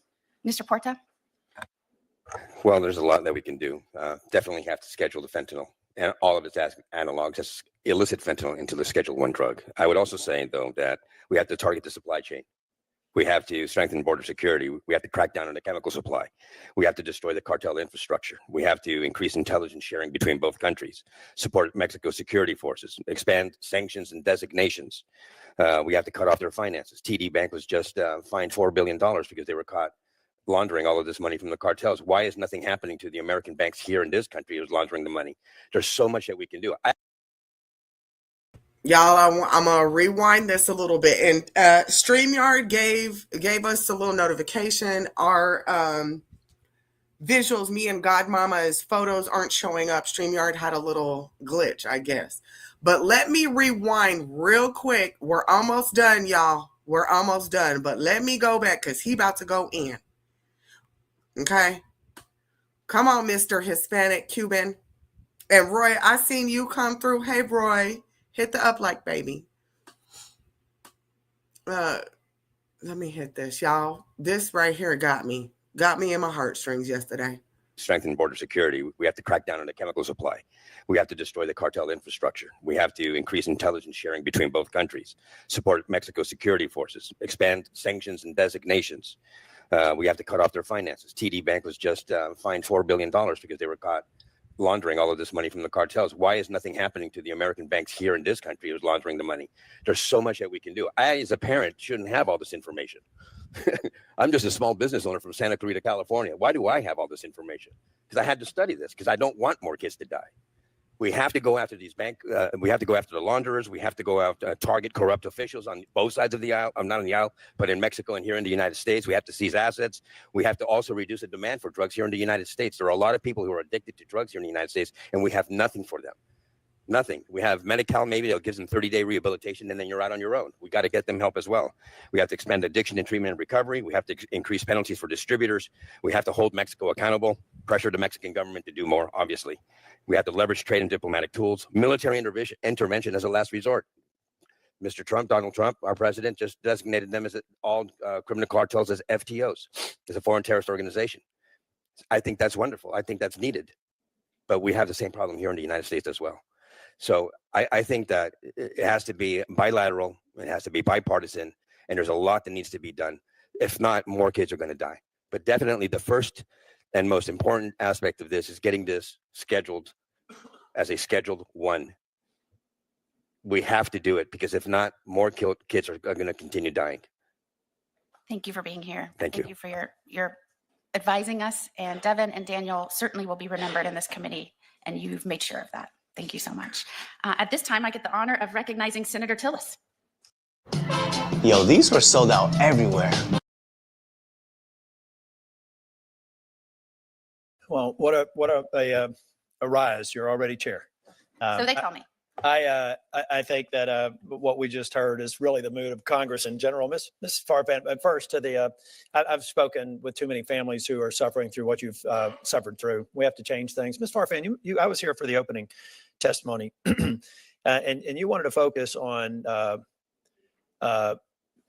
the southern migration of weapons. I believe that's a serious concern, but you said something that concerned me, and it had to do with the will of the Mexican government. See, and I want you to, first I should say, I do believe that we have to hold the social media platforms accountable, but make no mistake about it, these thugs that run the cartels will find another way to get this poison here. If we don't if we don't do things that reduce the demand, and if we don't disrupt the supply, it'll just be a different way for the snakes to get this poison into our country. So we need to be smart and not high five if we do something with 230 that gets it off social media platforms. These disgusting murderers and poisoners will find a way. So we have to look at this like a multivariable equation and maybe come up with some solutions. But see, I want your perspective on this. I feel like the cartels in Mexico are reaching an almost co-equal branch of government in Mexico. I can't reconcile your opening statement with the reality that today the plazas on the northern border of Mexico are run by the cartels. The people trying to cross the border pay a fee. They are making more money off of human trafficking than they are drug smuggling. The Sinaloa cartels have what they call the Sinaloa Air Force, who come and drop fentanyl and ultralights and go back home. The Mexican government does not have control over the situation. There are precursors coming into Mexican ports, and they are being transferred to cartels who are manufacturing methamphetamine and fentanyl at scale and finding ways to get it into this country. Not in many cases with American citizens being the mules coming across the border. I get that. Certainly more American citizens responsible for the distribution to these children and adults of all ages who are dying.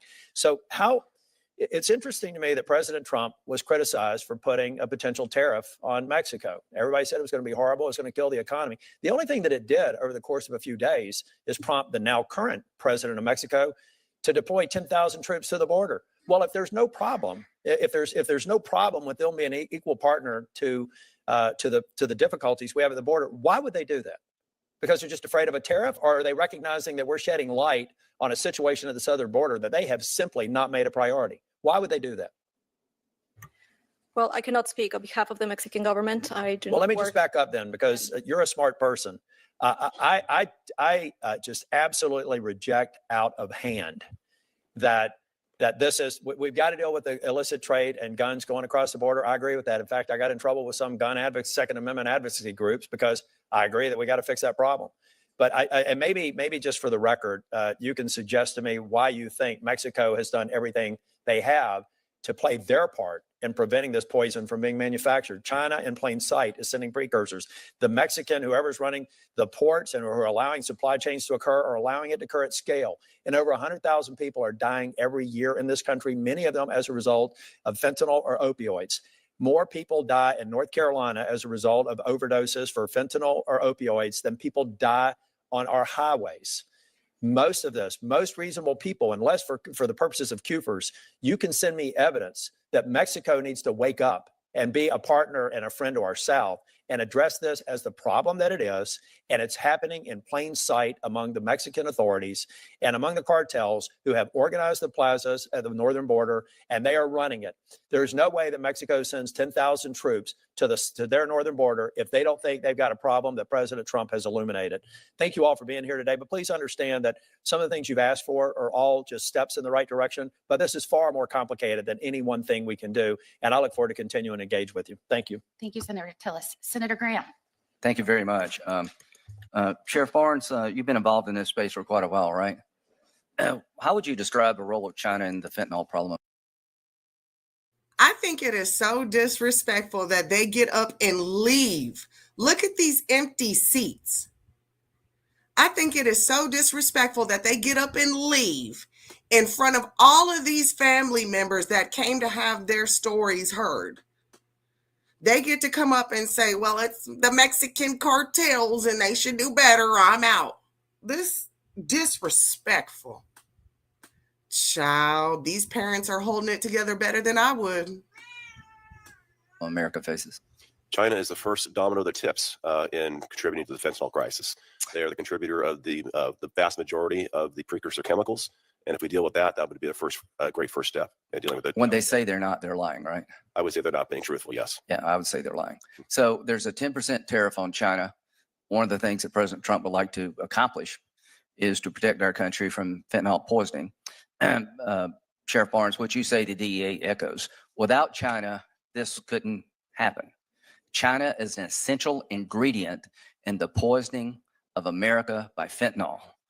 To the Chinese Communist Party, you either change or there will be consequences coming from the Trump administration and the Congress. We're not going to sit by any longer and watch you enrich yourselves, different companies in China, at the expense of America.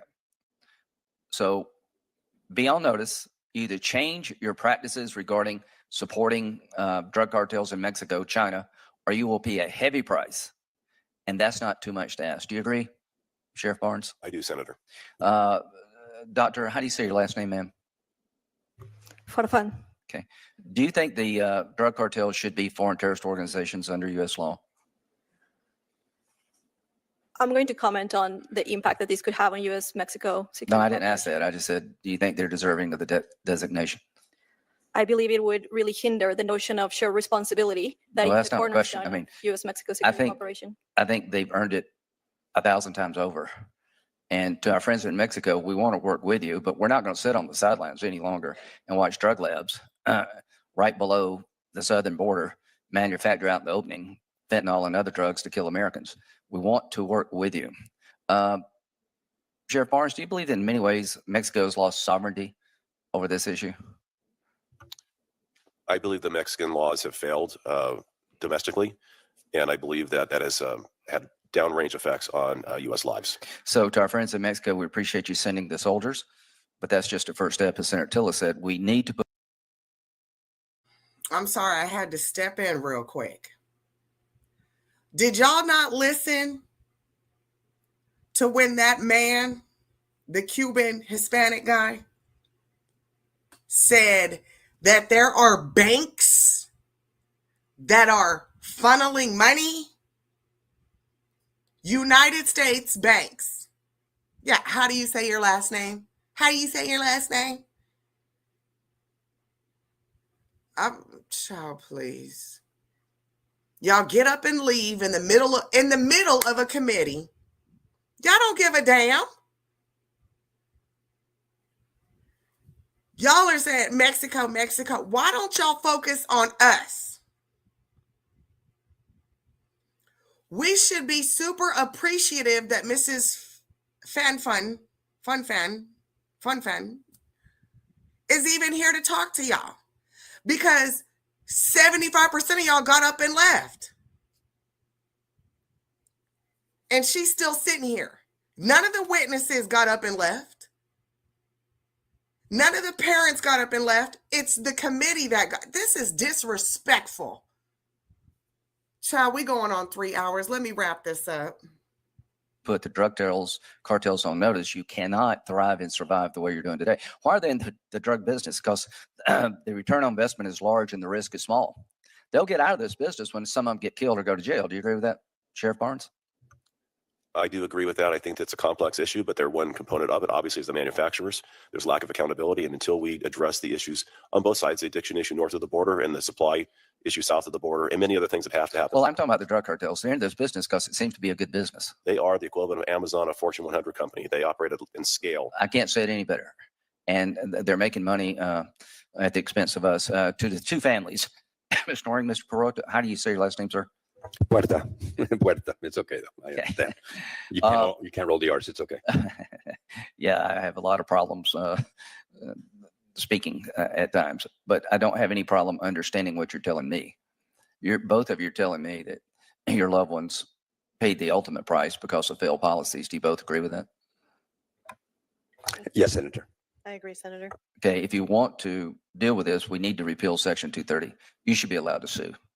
I agree, Senator. Snapchat should be sued. Absolutely. All these companies should be sued because they're fostering an environment that is killing people. They are a dangerous product. It's the only companies I know of in America that there is no government agency really regulating their behavior, and you can't sue them, and there are really no laws on the books that control their behavior, empower consumers. So if you feel hopeless out there as a parent and helpless, there's a reason you feel that way, because there's not a damn thing you can do about it. That needs to change. I wish you well in your lawsuits, and I will, until my last breath here, try to repeal Section 230. Thank you all very much. Thank you, Senator Graham. Senior to me, Senator Graham. You know, a lot can be done besides just allowing people to sue. I mean, we as the federal government can enact laws to stop this from happening in our country. It's abhorrent that more has not been done to stop this. And I wanted to just touch on a few things I was confused by and hope that we can get some enlightenment on that. You know, I'm wife of a law enforcement officer. I was a federal prosecutor myself, going after transnational criminal organizations and drug traffickers. And it was not uncommon that those wishing to push poison into our United States were not U.S. citizens. In fact, many actions taken against cartel members or otherwise were against foreign nationals. In fact, it was confusing to me that I heard a question about DEA participating in trying to help and assist with removing those here illegally committing crimes, especially those committing drug trafficking crimes while we're in the middle of a drug crisis. Why that would be confusing or even suggested that that might be a waste of resource when, in my experience, and certainly in my husband's experience, many of his cases, especially involving drug trafficking, dealt with foreign nationals. It's not surprising to me that they would enlist the Drug Enforcement Administration to assist. So I would like to ask Sheriff Barnes, could you speak to the claim that most prosecutions for fentanyl trafficking is being done against U.S. citizens? Yes, I think the data that was said, first you have to look at this in the population that we're dealing with. You have the trafficking component, which is a large scale in mass bringing across the border narcotics. And then you have the distribution and sales part of that. And that oftentimes includes Americans on both sides. But those American citizens participating have a direct nexus to and are acting on behalf of the cartels. They're being compensated by the cartels for their actions and their trafficking. They're not operating independent of that. Generally speaking, Sheriff Barnes, once you have the upper echelons of cartels start pushing distribution down into the United States and others in the United States, that takes multiple people, correct? Thousands, in fact. Yes, it's a very organized marketing distribution network, but the profits, proceeds, and actors are all tied to the cartels. The drugs coming across have a nexus to cartels, regardless of citizenry. The distribution is on behalf and behest of the cartels, and the profits are either laundered domestically to hide that in the continental United States, or are transited back across the border to the profit of the cartels. Recognizing the extent of the damage inflicted on our nation and our vulnerable populations from this crisis, and recognizing that so little has been done in the last 4 years, does it surprise you that a cross-agency effort to reel back some of the damage is being put into place? No, I do not think that's surprising. I think not just different agencies, but different layers of government down to the local level. I think it's also necessary to synergize those efforts in a very coordinated fashion. Else we're just playing whack-a-mole with the cartels. It's not any one thing. It's doing 12 things simultaneously in a very coordinated fashion that's going to, I think, hinder the cartels and start making a difference. And in your opinion, the cooperation and partnership of state and local law enforcement is necessary to start having an effect to reel back in some of what's happened over the last 4 years? I think that even before 4 years ago, and even more now, it's necessary to collaborate, develop partnerships in a vertical fashion with our federal, state, and locals, and horizontally across those same planes, federal agency to federal agency, state to state, local to local, and have a more intentional conversation, and quite honestly, a collaborative, coordinated effort to be on the offense rather than playing the defense. We've been on the defense too long and responding to the cartels. They're going to pivot around us. We need to be ahead of their next move to outmaneuver them and anticipate what they're going to do next. A devastating crisis certainly requires strong actions to solve it. When we first started using the term "just say no," I say we, although I was very young at the time. I don't know about y'all. I was very young. When Nancy Reagan first just said "just say no," we were in a crisis of overdose deaths in our nation. We lost a little over 3,000 nationwide a year. We now lose 110,000 Americans every year. And I think it's important when we use the word crisis over and over so that we don't become immune to that, and that we recognize the magnitude of what we are dealing with, that we remember what we used to frame as a crisis is now a national travesty. And if anyone says that this hasn't kneecapped the strength of our nation, they do not know what they are talking about. And so I want to thank again Chairman Grassley for calling this hearing. Again, just to put it in perspective, we're in the 119th Congress. This is our first non-nomination hearing in this committee, and it was on fentanyl, the #1 killer of working and fighting age Americans. You were a part of this. This is a big deal moving forward. And hopefully the energy that not just our witnesses today brought, but the energy of everyone in this room, especially those that stood up and have felt this for so long and have directed that passion and that emotion towards change and progress. The 119th Congress hears you, we see you, and I'm going to be a squealer to make sure that they take action and move forward. So we appreciate you being here today. We appreciate all the witnesses for being here today. I used to be a judge before I went into this crazy, chaotic world of politics. I'm feeling back at home. The meeting is adjourned. Thank you so much.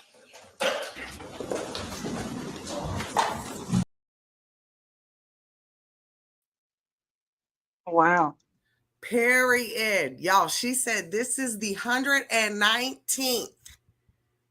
And this is the first time they've held a non-nominee congression. This is the first time they brought up some stuff that has to really do with us. And it was on fentanyl.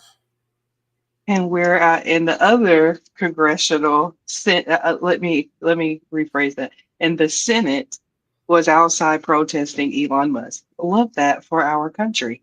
Okay, love that. Baby. But we made history yesterday. So shout out to all of them. The Mhm. 119th congressional, shout out to them for making history Making history. in Black History Month. In Hallelujah. Black History Month. Okay. Baby, and thank y'all for sitting through this. This was a long one, but I wanted to play it in its entirety. I went back to go clip it up and I couldn't. There was just too much to clip. I said, let me play this whole thing. Let me play it all. And I'm glad Kylie you said, did. drop the damn link. Okay, Kylie, I got 15 minutes because I got another meeting I have to go to. Come up here, bestie. You was in the chat banging today, baby. We want to hear. And shout out to everybody in the chat. I have not looked at the chat. I am at work.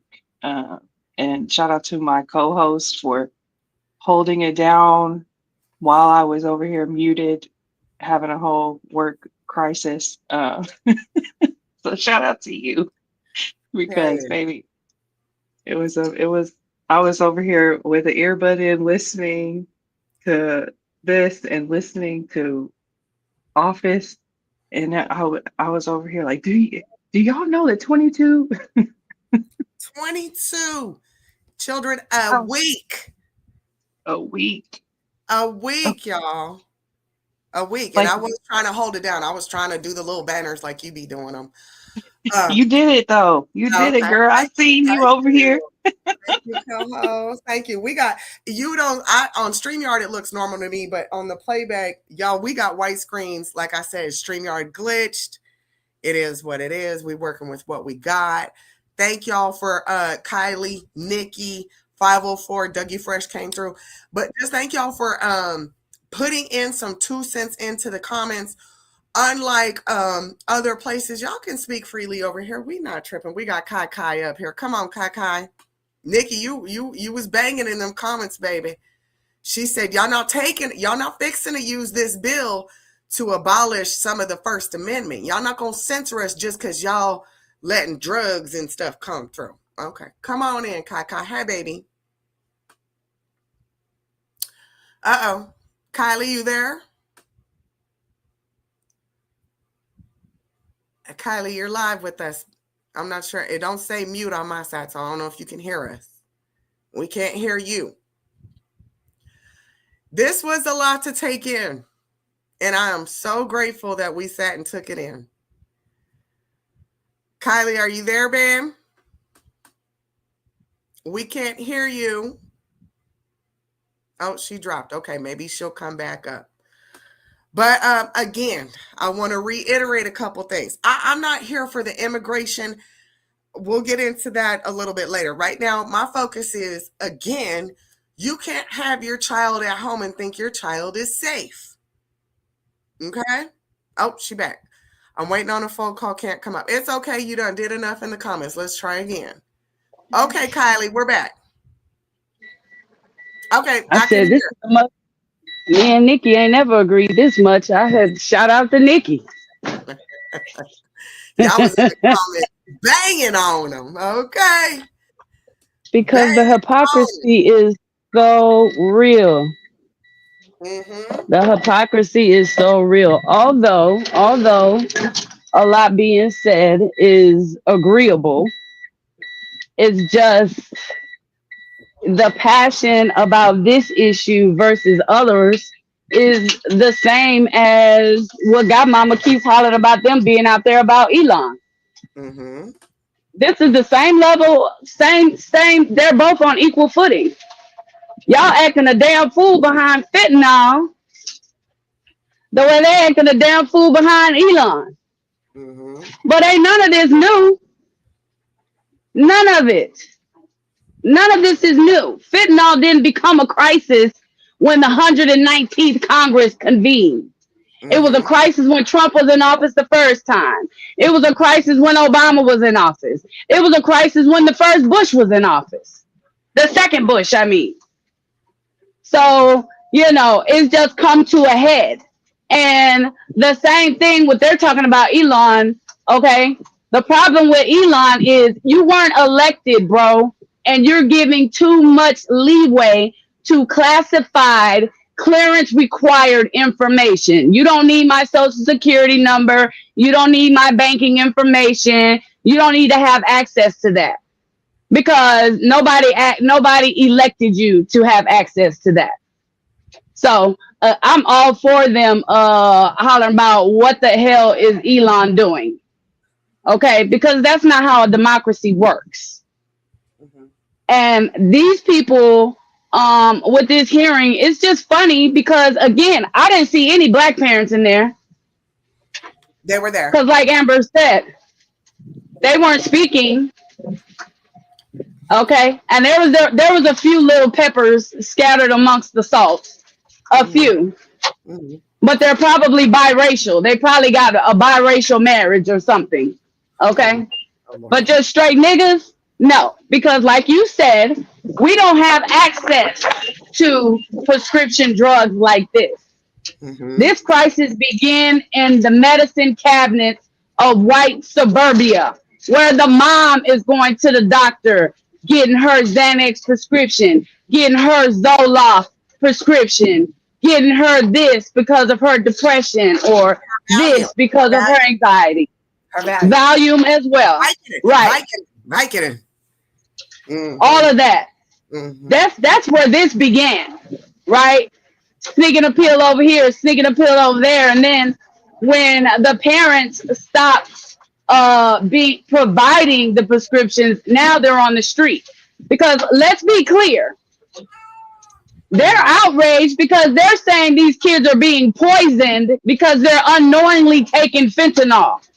Well, the pills that they are knowingly taking are prescription drugs that are laced.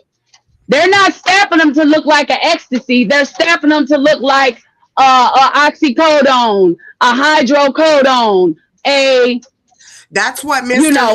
Hispanic Cuban said. He said there was a half pill that was supposed to be oxycodone. And they said it with just such ease. What you mean there was a half pill that was supposed to be oxycodone? If I find a half pill, it's a whole problem.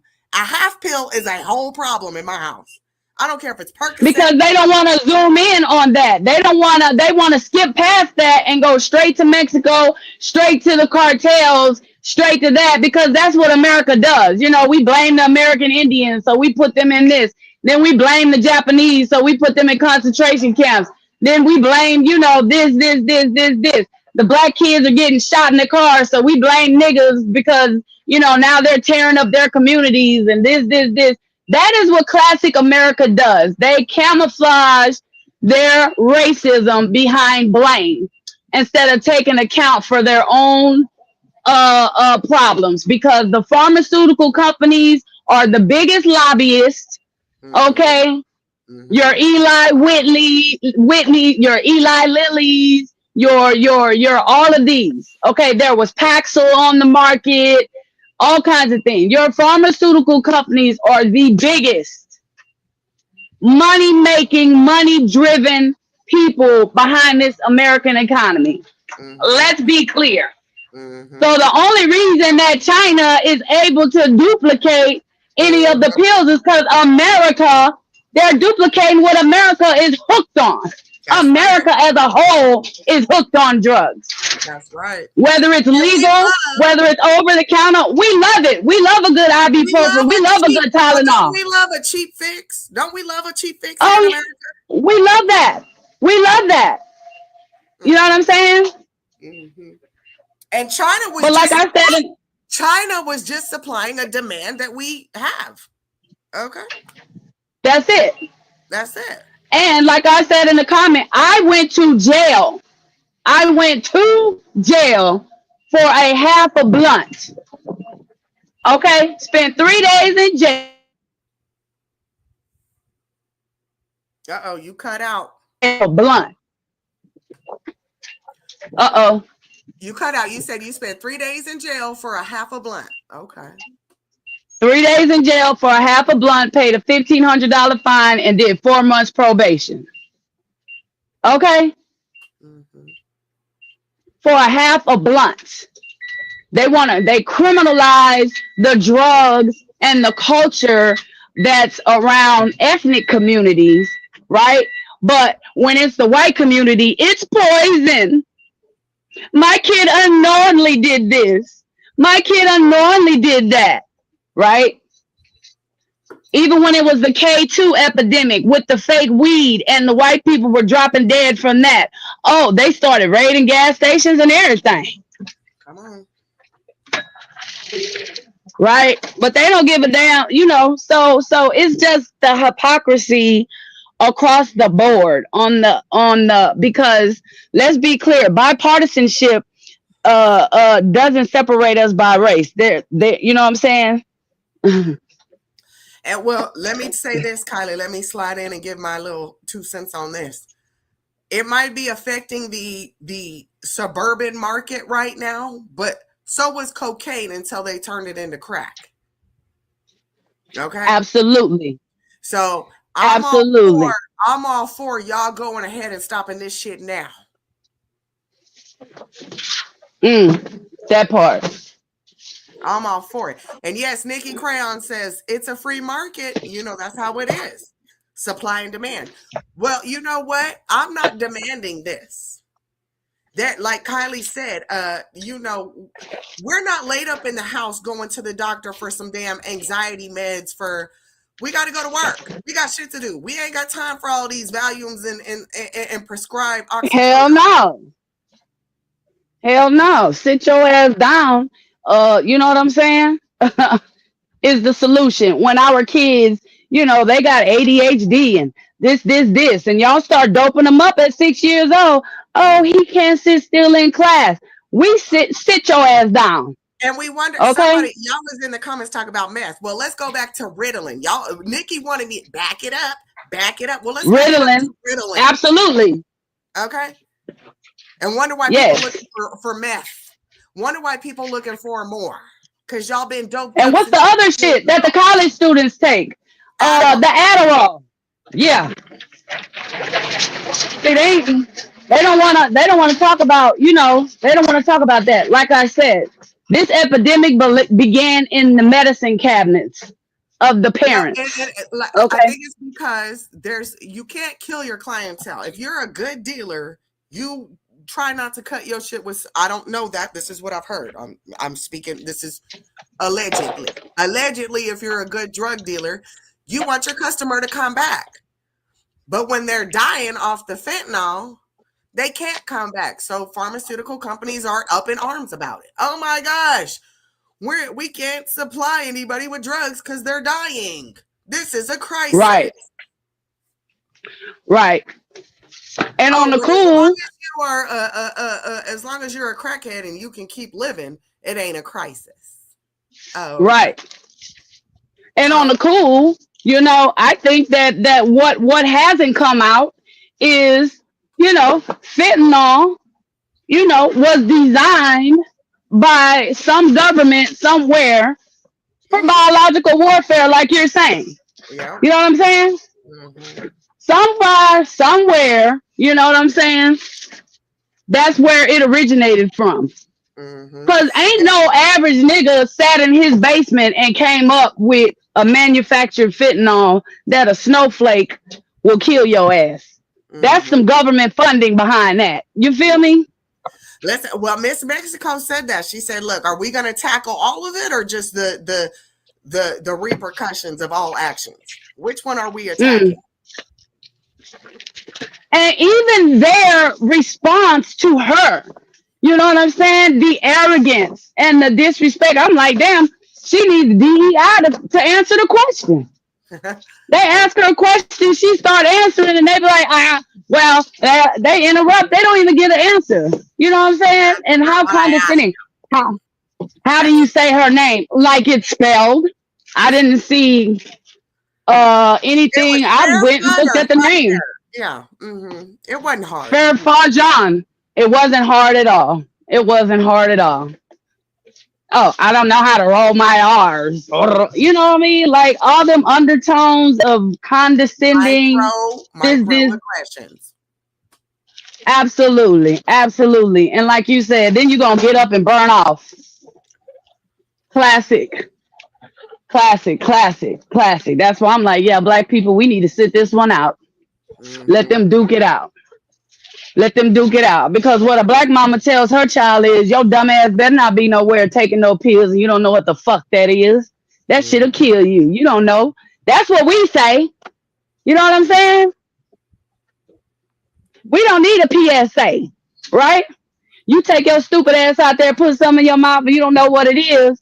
You know what I'm saying? But that's why I said Don't be dumb. one coat the same way till they turned it to crack, till they found a way to get it, to switch it up. Yes, they found a way, but then they dropped it off in LA. You know what I'm saying? They dropped the shit off. You know, it didn't find its way to LA. They dropped it off in LA. Okay. Oh, fentanyl been around Here since you go. 1959. Thank you, Nikki. Thank you, Nikki. Fentanyl been around since 1959. Well, I was telling Godmomma, hell, my mother. I believe it has pharmaceutical use. Well, my mother-in-law had fentanyl patches. My mother-in-law passed away from ALS, and rest in peace to her. But she had fentanyl patch. I mean, she was in hospice. She was at her last. But she had a little fentanyl patch, and I was like, "What?" Not they got the mother-in-law on fentanyl, but that's because that was its intended use. Just like oxycodone. It had an intended use. Well, absolutely, it did, but I do believe doctors overprescribed it. I do. They do. They did. They did. They overprescribed it. Hospital settings, but lobbyists got it moved to home availability. Okay, thank you, Nikki. I know Nikki likes to be a little fact checker sometimes, so thank you, Nikki, for that. And we love that. We do. We do. We love that. We do. We love that. And I'm all about fact that. checking from right here. This right here, Lincoln's nose on a penny. That's all it take, y'all. This is minuscule. Child, boom. Shouldn't even be. It shouldn't even be. That's like somebody drinking some insecticide or something. You know what I'm talking about? Yeah. Like that's crazy that's even a thing. You know what I'm saying? But we got that is crazy. We got to get back to.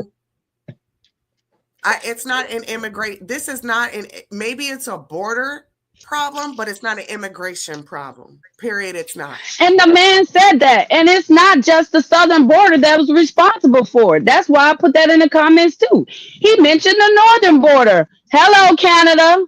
Okay. They said, "Oh, well, we only confiscated 46 pounds." Did you not see Senator Cruz? He said it only take 1 pound to kill almost 1 million people. We don't need 46 pounds.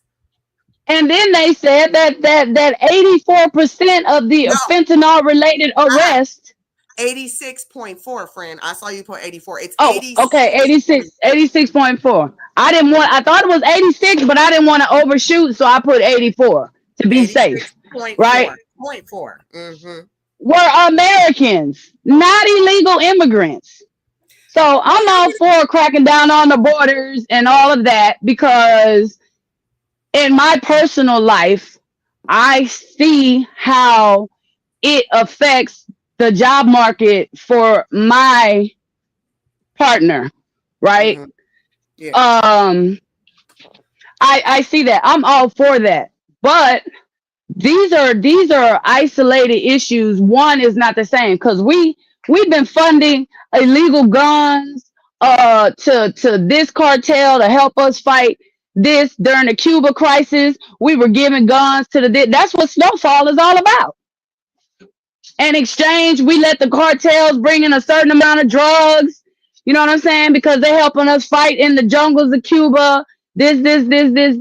I mean, we are infamous for that.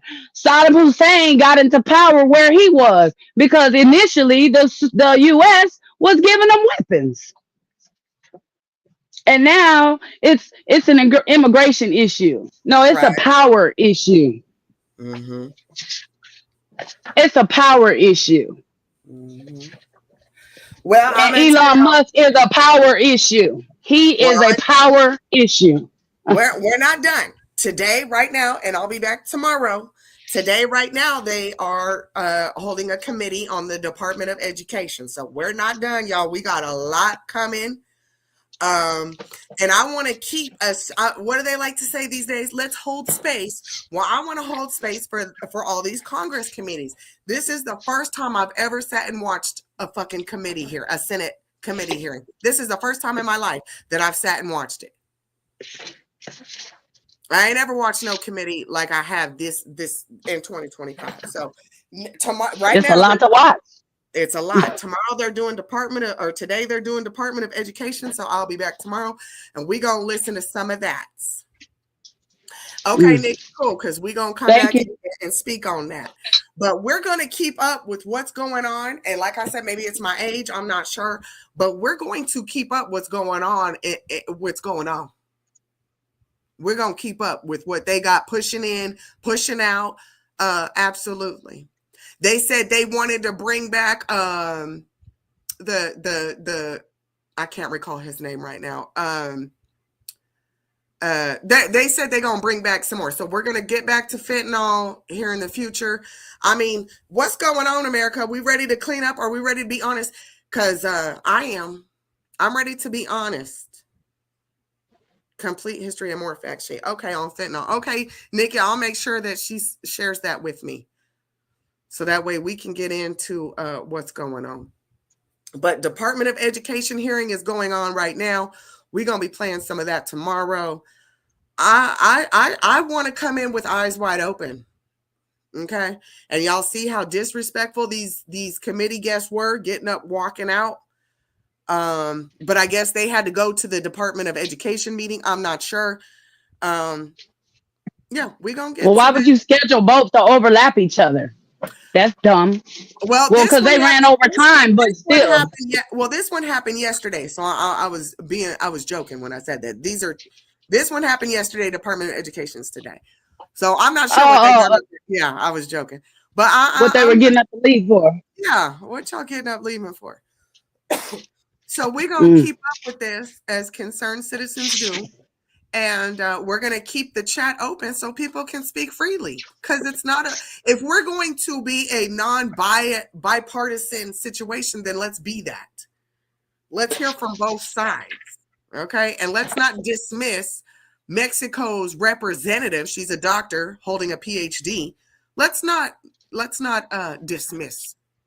And very poised, might I add. You know what I'm saying? Because she didn't lose her shit not one time. You know, she was very respectful. Yes, sir, this. Yes, sir, that, or whatever. Not in an obedient way, but in a respectful, I'm a grown ass, mature, educated woman way, right? Mm-hmm. Who's not driven by my emotions. Mm-hmm. And she said, hey, it's a crisis on both sides, but y'all the one bringing it into your own country. Y'all the one with 86.4. That's what she said. And we can't take that. You know what I'm saying? America hates to be put to the fire for their own stuff. Mm-hmm. Yeah, we don't like that. That's why I said but as I grow older, maybe one day I can sit my ass in a committee and we can really get gritty. Okay, let's talk about it. If y'all can have Jasmine Crockett up there calling people bad bilch, blonde bleach, bad body built bitches, then I can get up there and speak my piece as an NAB as well. Okay. Well, that's after she talked about her lashes, though. Let's be clear. I know. That's what I'm saying. Okay. The white chick threw a shot through the jab first. Okay. She got silenced. Yeah, she did. Okay. She sure did. Like, what you say with your bad built ass about my lashes? Say something else. You got the right one today. And that's what she told her too. Oh, you got the right one. that also happened in the House of the committee. This is the first year that I've really paid attention to what they're talking about. This is my first and she kept saying that this is the first time this has ever been held and blah, blah, blah. Well, girl, this is Trump's second administration. So if you're going to say that, hold him accountable as well. right? I have no problem with the accountability. But all of this praising Trump, like he gonna do this and he gonna do that and he gonna do this. First of all, when a president is in office for 4 years and they put bills and stuff, laws into action, just because there's a new administration doesn't mean what the first one did goes away. You know what I'm saying? Because they have expirations and timelines and stuff like that. You know, like the Bush tax cuts are going to expire on this date if we don't extend them, and this, and this. So presidents' laws and stuff, they overlap. Mhm. Okay? So she, you know, all of this, well, Trump this and Trump that and Trump this and Trump that and this, and he did this and he did that. Some of that stuff was overlapping from Obama was in office. Some of the stuff when Obama was in office was an overlap from when Bush was in office. Some of the stuff that Biden was dealing with was an overlap from when Trump was in office or whatever. So it's kind of like, it's very divisive to divide things along party lines and presidential favorites and all of this kind of stuff. You know And what I'm saying? America as a whole has dropped the ball. That's why I want to stay with Congress, because Congress gets to sit, right? Presidents Yes. have to go, Congress gets to sit. So I'm gonna let all the presidential talk kind of fall off like, you know, water on a duck's back. I'm gonna let it fall off for right now. Right now, I want to see what Congress really talking about. Y'all can keep. They talking about they're sucking Trump's dick because they want to stay in their seat. That's what they're doing because he's the only president that threatens to have people removed from their position if they disagree with him. And that's what that lady said too. Mm-hmm. You know what I'm saying? So, but that's why I want to keep my eyes. People like Senator Cruz, I was so embarrassed to listen to him talk today. You know, besides the little sugar amounts, I appreciated the visuals. Thank you. You know, he dealing with Texas. We need to see it to understand it. Other than that, Senator, you know, I'm not a Ted Cruz fan, but you know, neither here nor there. All right, I got to wrap this up. It's 12:15. I got a meeting in 45 minutes, y'all. Enjoy. It's been real. Yes, it has. Thank you for coming through, Kakai. We will be back. I appreciate it. Yes, friend. I love you. I love you dearly. Happy Black History Love Month. you. All right. Yeah, right. This Black History. Sit this one out, niggas. Godmomma. She's at work. At work. Oh, over there on mute. Okay. We convene. Yes. All right. Love y'all. Love you too. All right, y'all. I do have to go. I wish I could stay longer with y'all, but I cannot. It's been 3 hours and 41 minutes. Like I said, I learned a lot from this, and there's more to come. We will be back tomorrow. If not tomorrow, then we'll be back the next day. We'll be back at the most convenient time for both of us. Thank y'all. It's Happy Hump Day. There's a lot of drama going on in the sectors. I seen Clyde Devo went live. I seen ODS went live. There's a few people live out here on the streets. So y'all do what you do. Thank y'all for coming through. And we'll be back when we can. Thank y'all for hitting up like, and thank y'all for the participants in the chat. We will see y'all when we see y'all. Peace. Like my release, this is a part of what I do to have fun, and I'm a creative. Creativity, I love it. You know what I'm saying? It's what keeps life interesting and makes it have fun. Makes me have fun.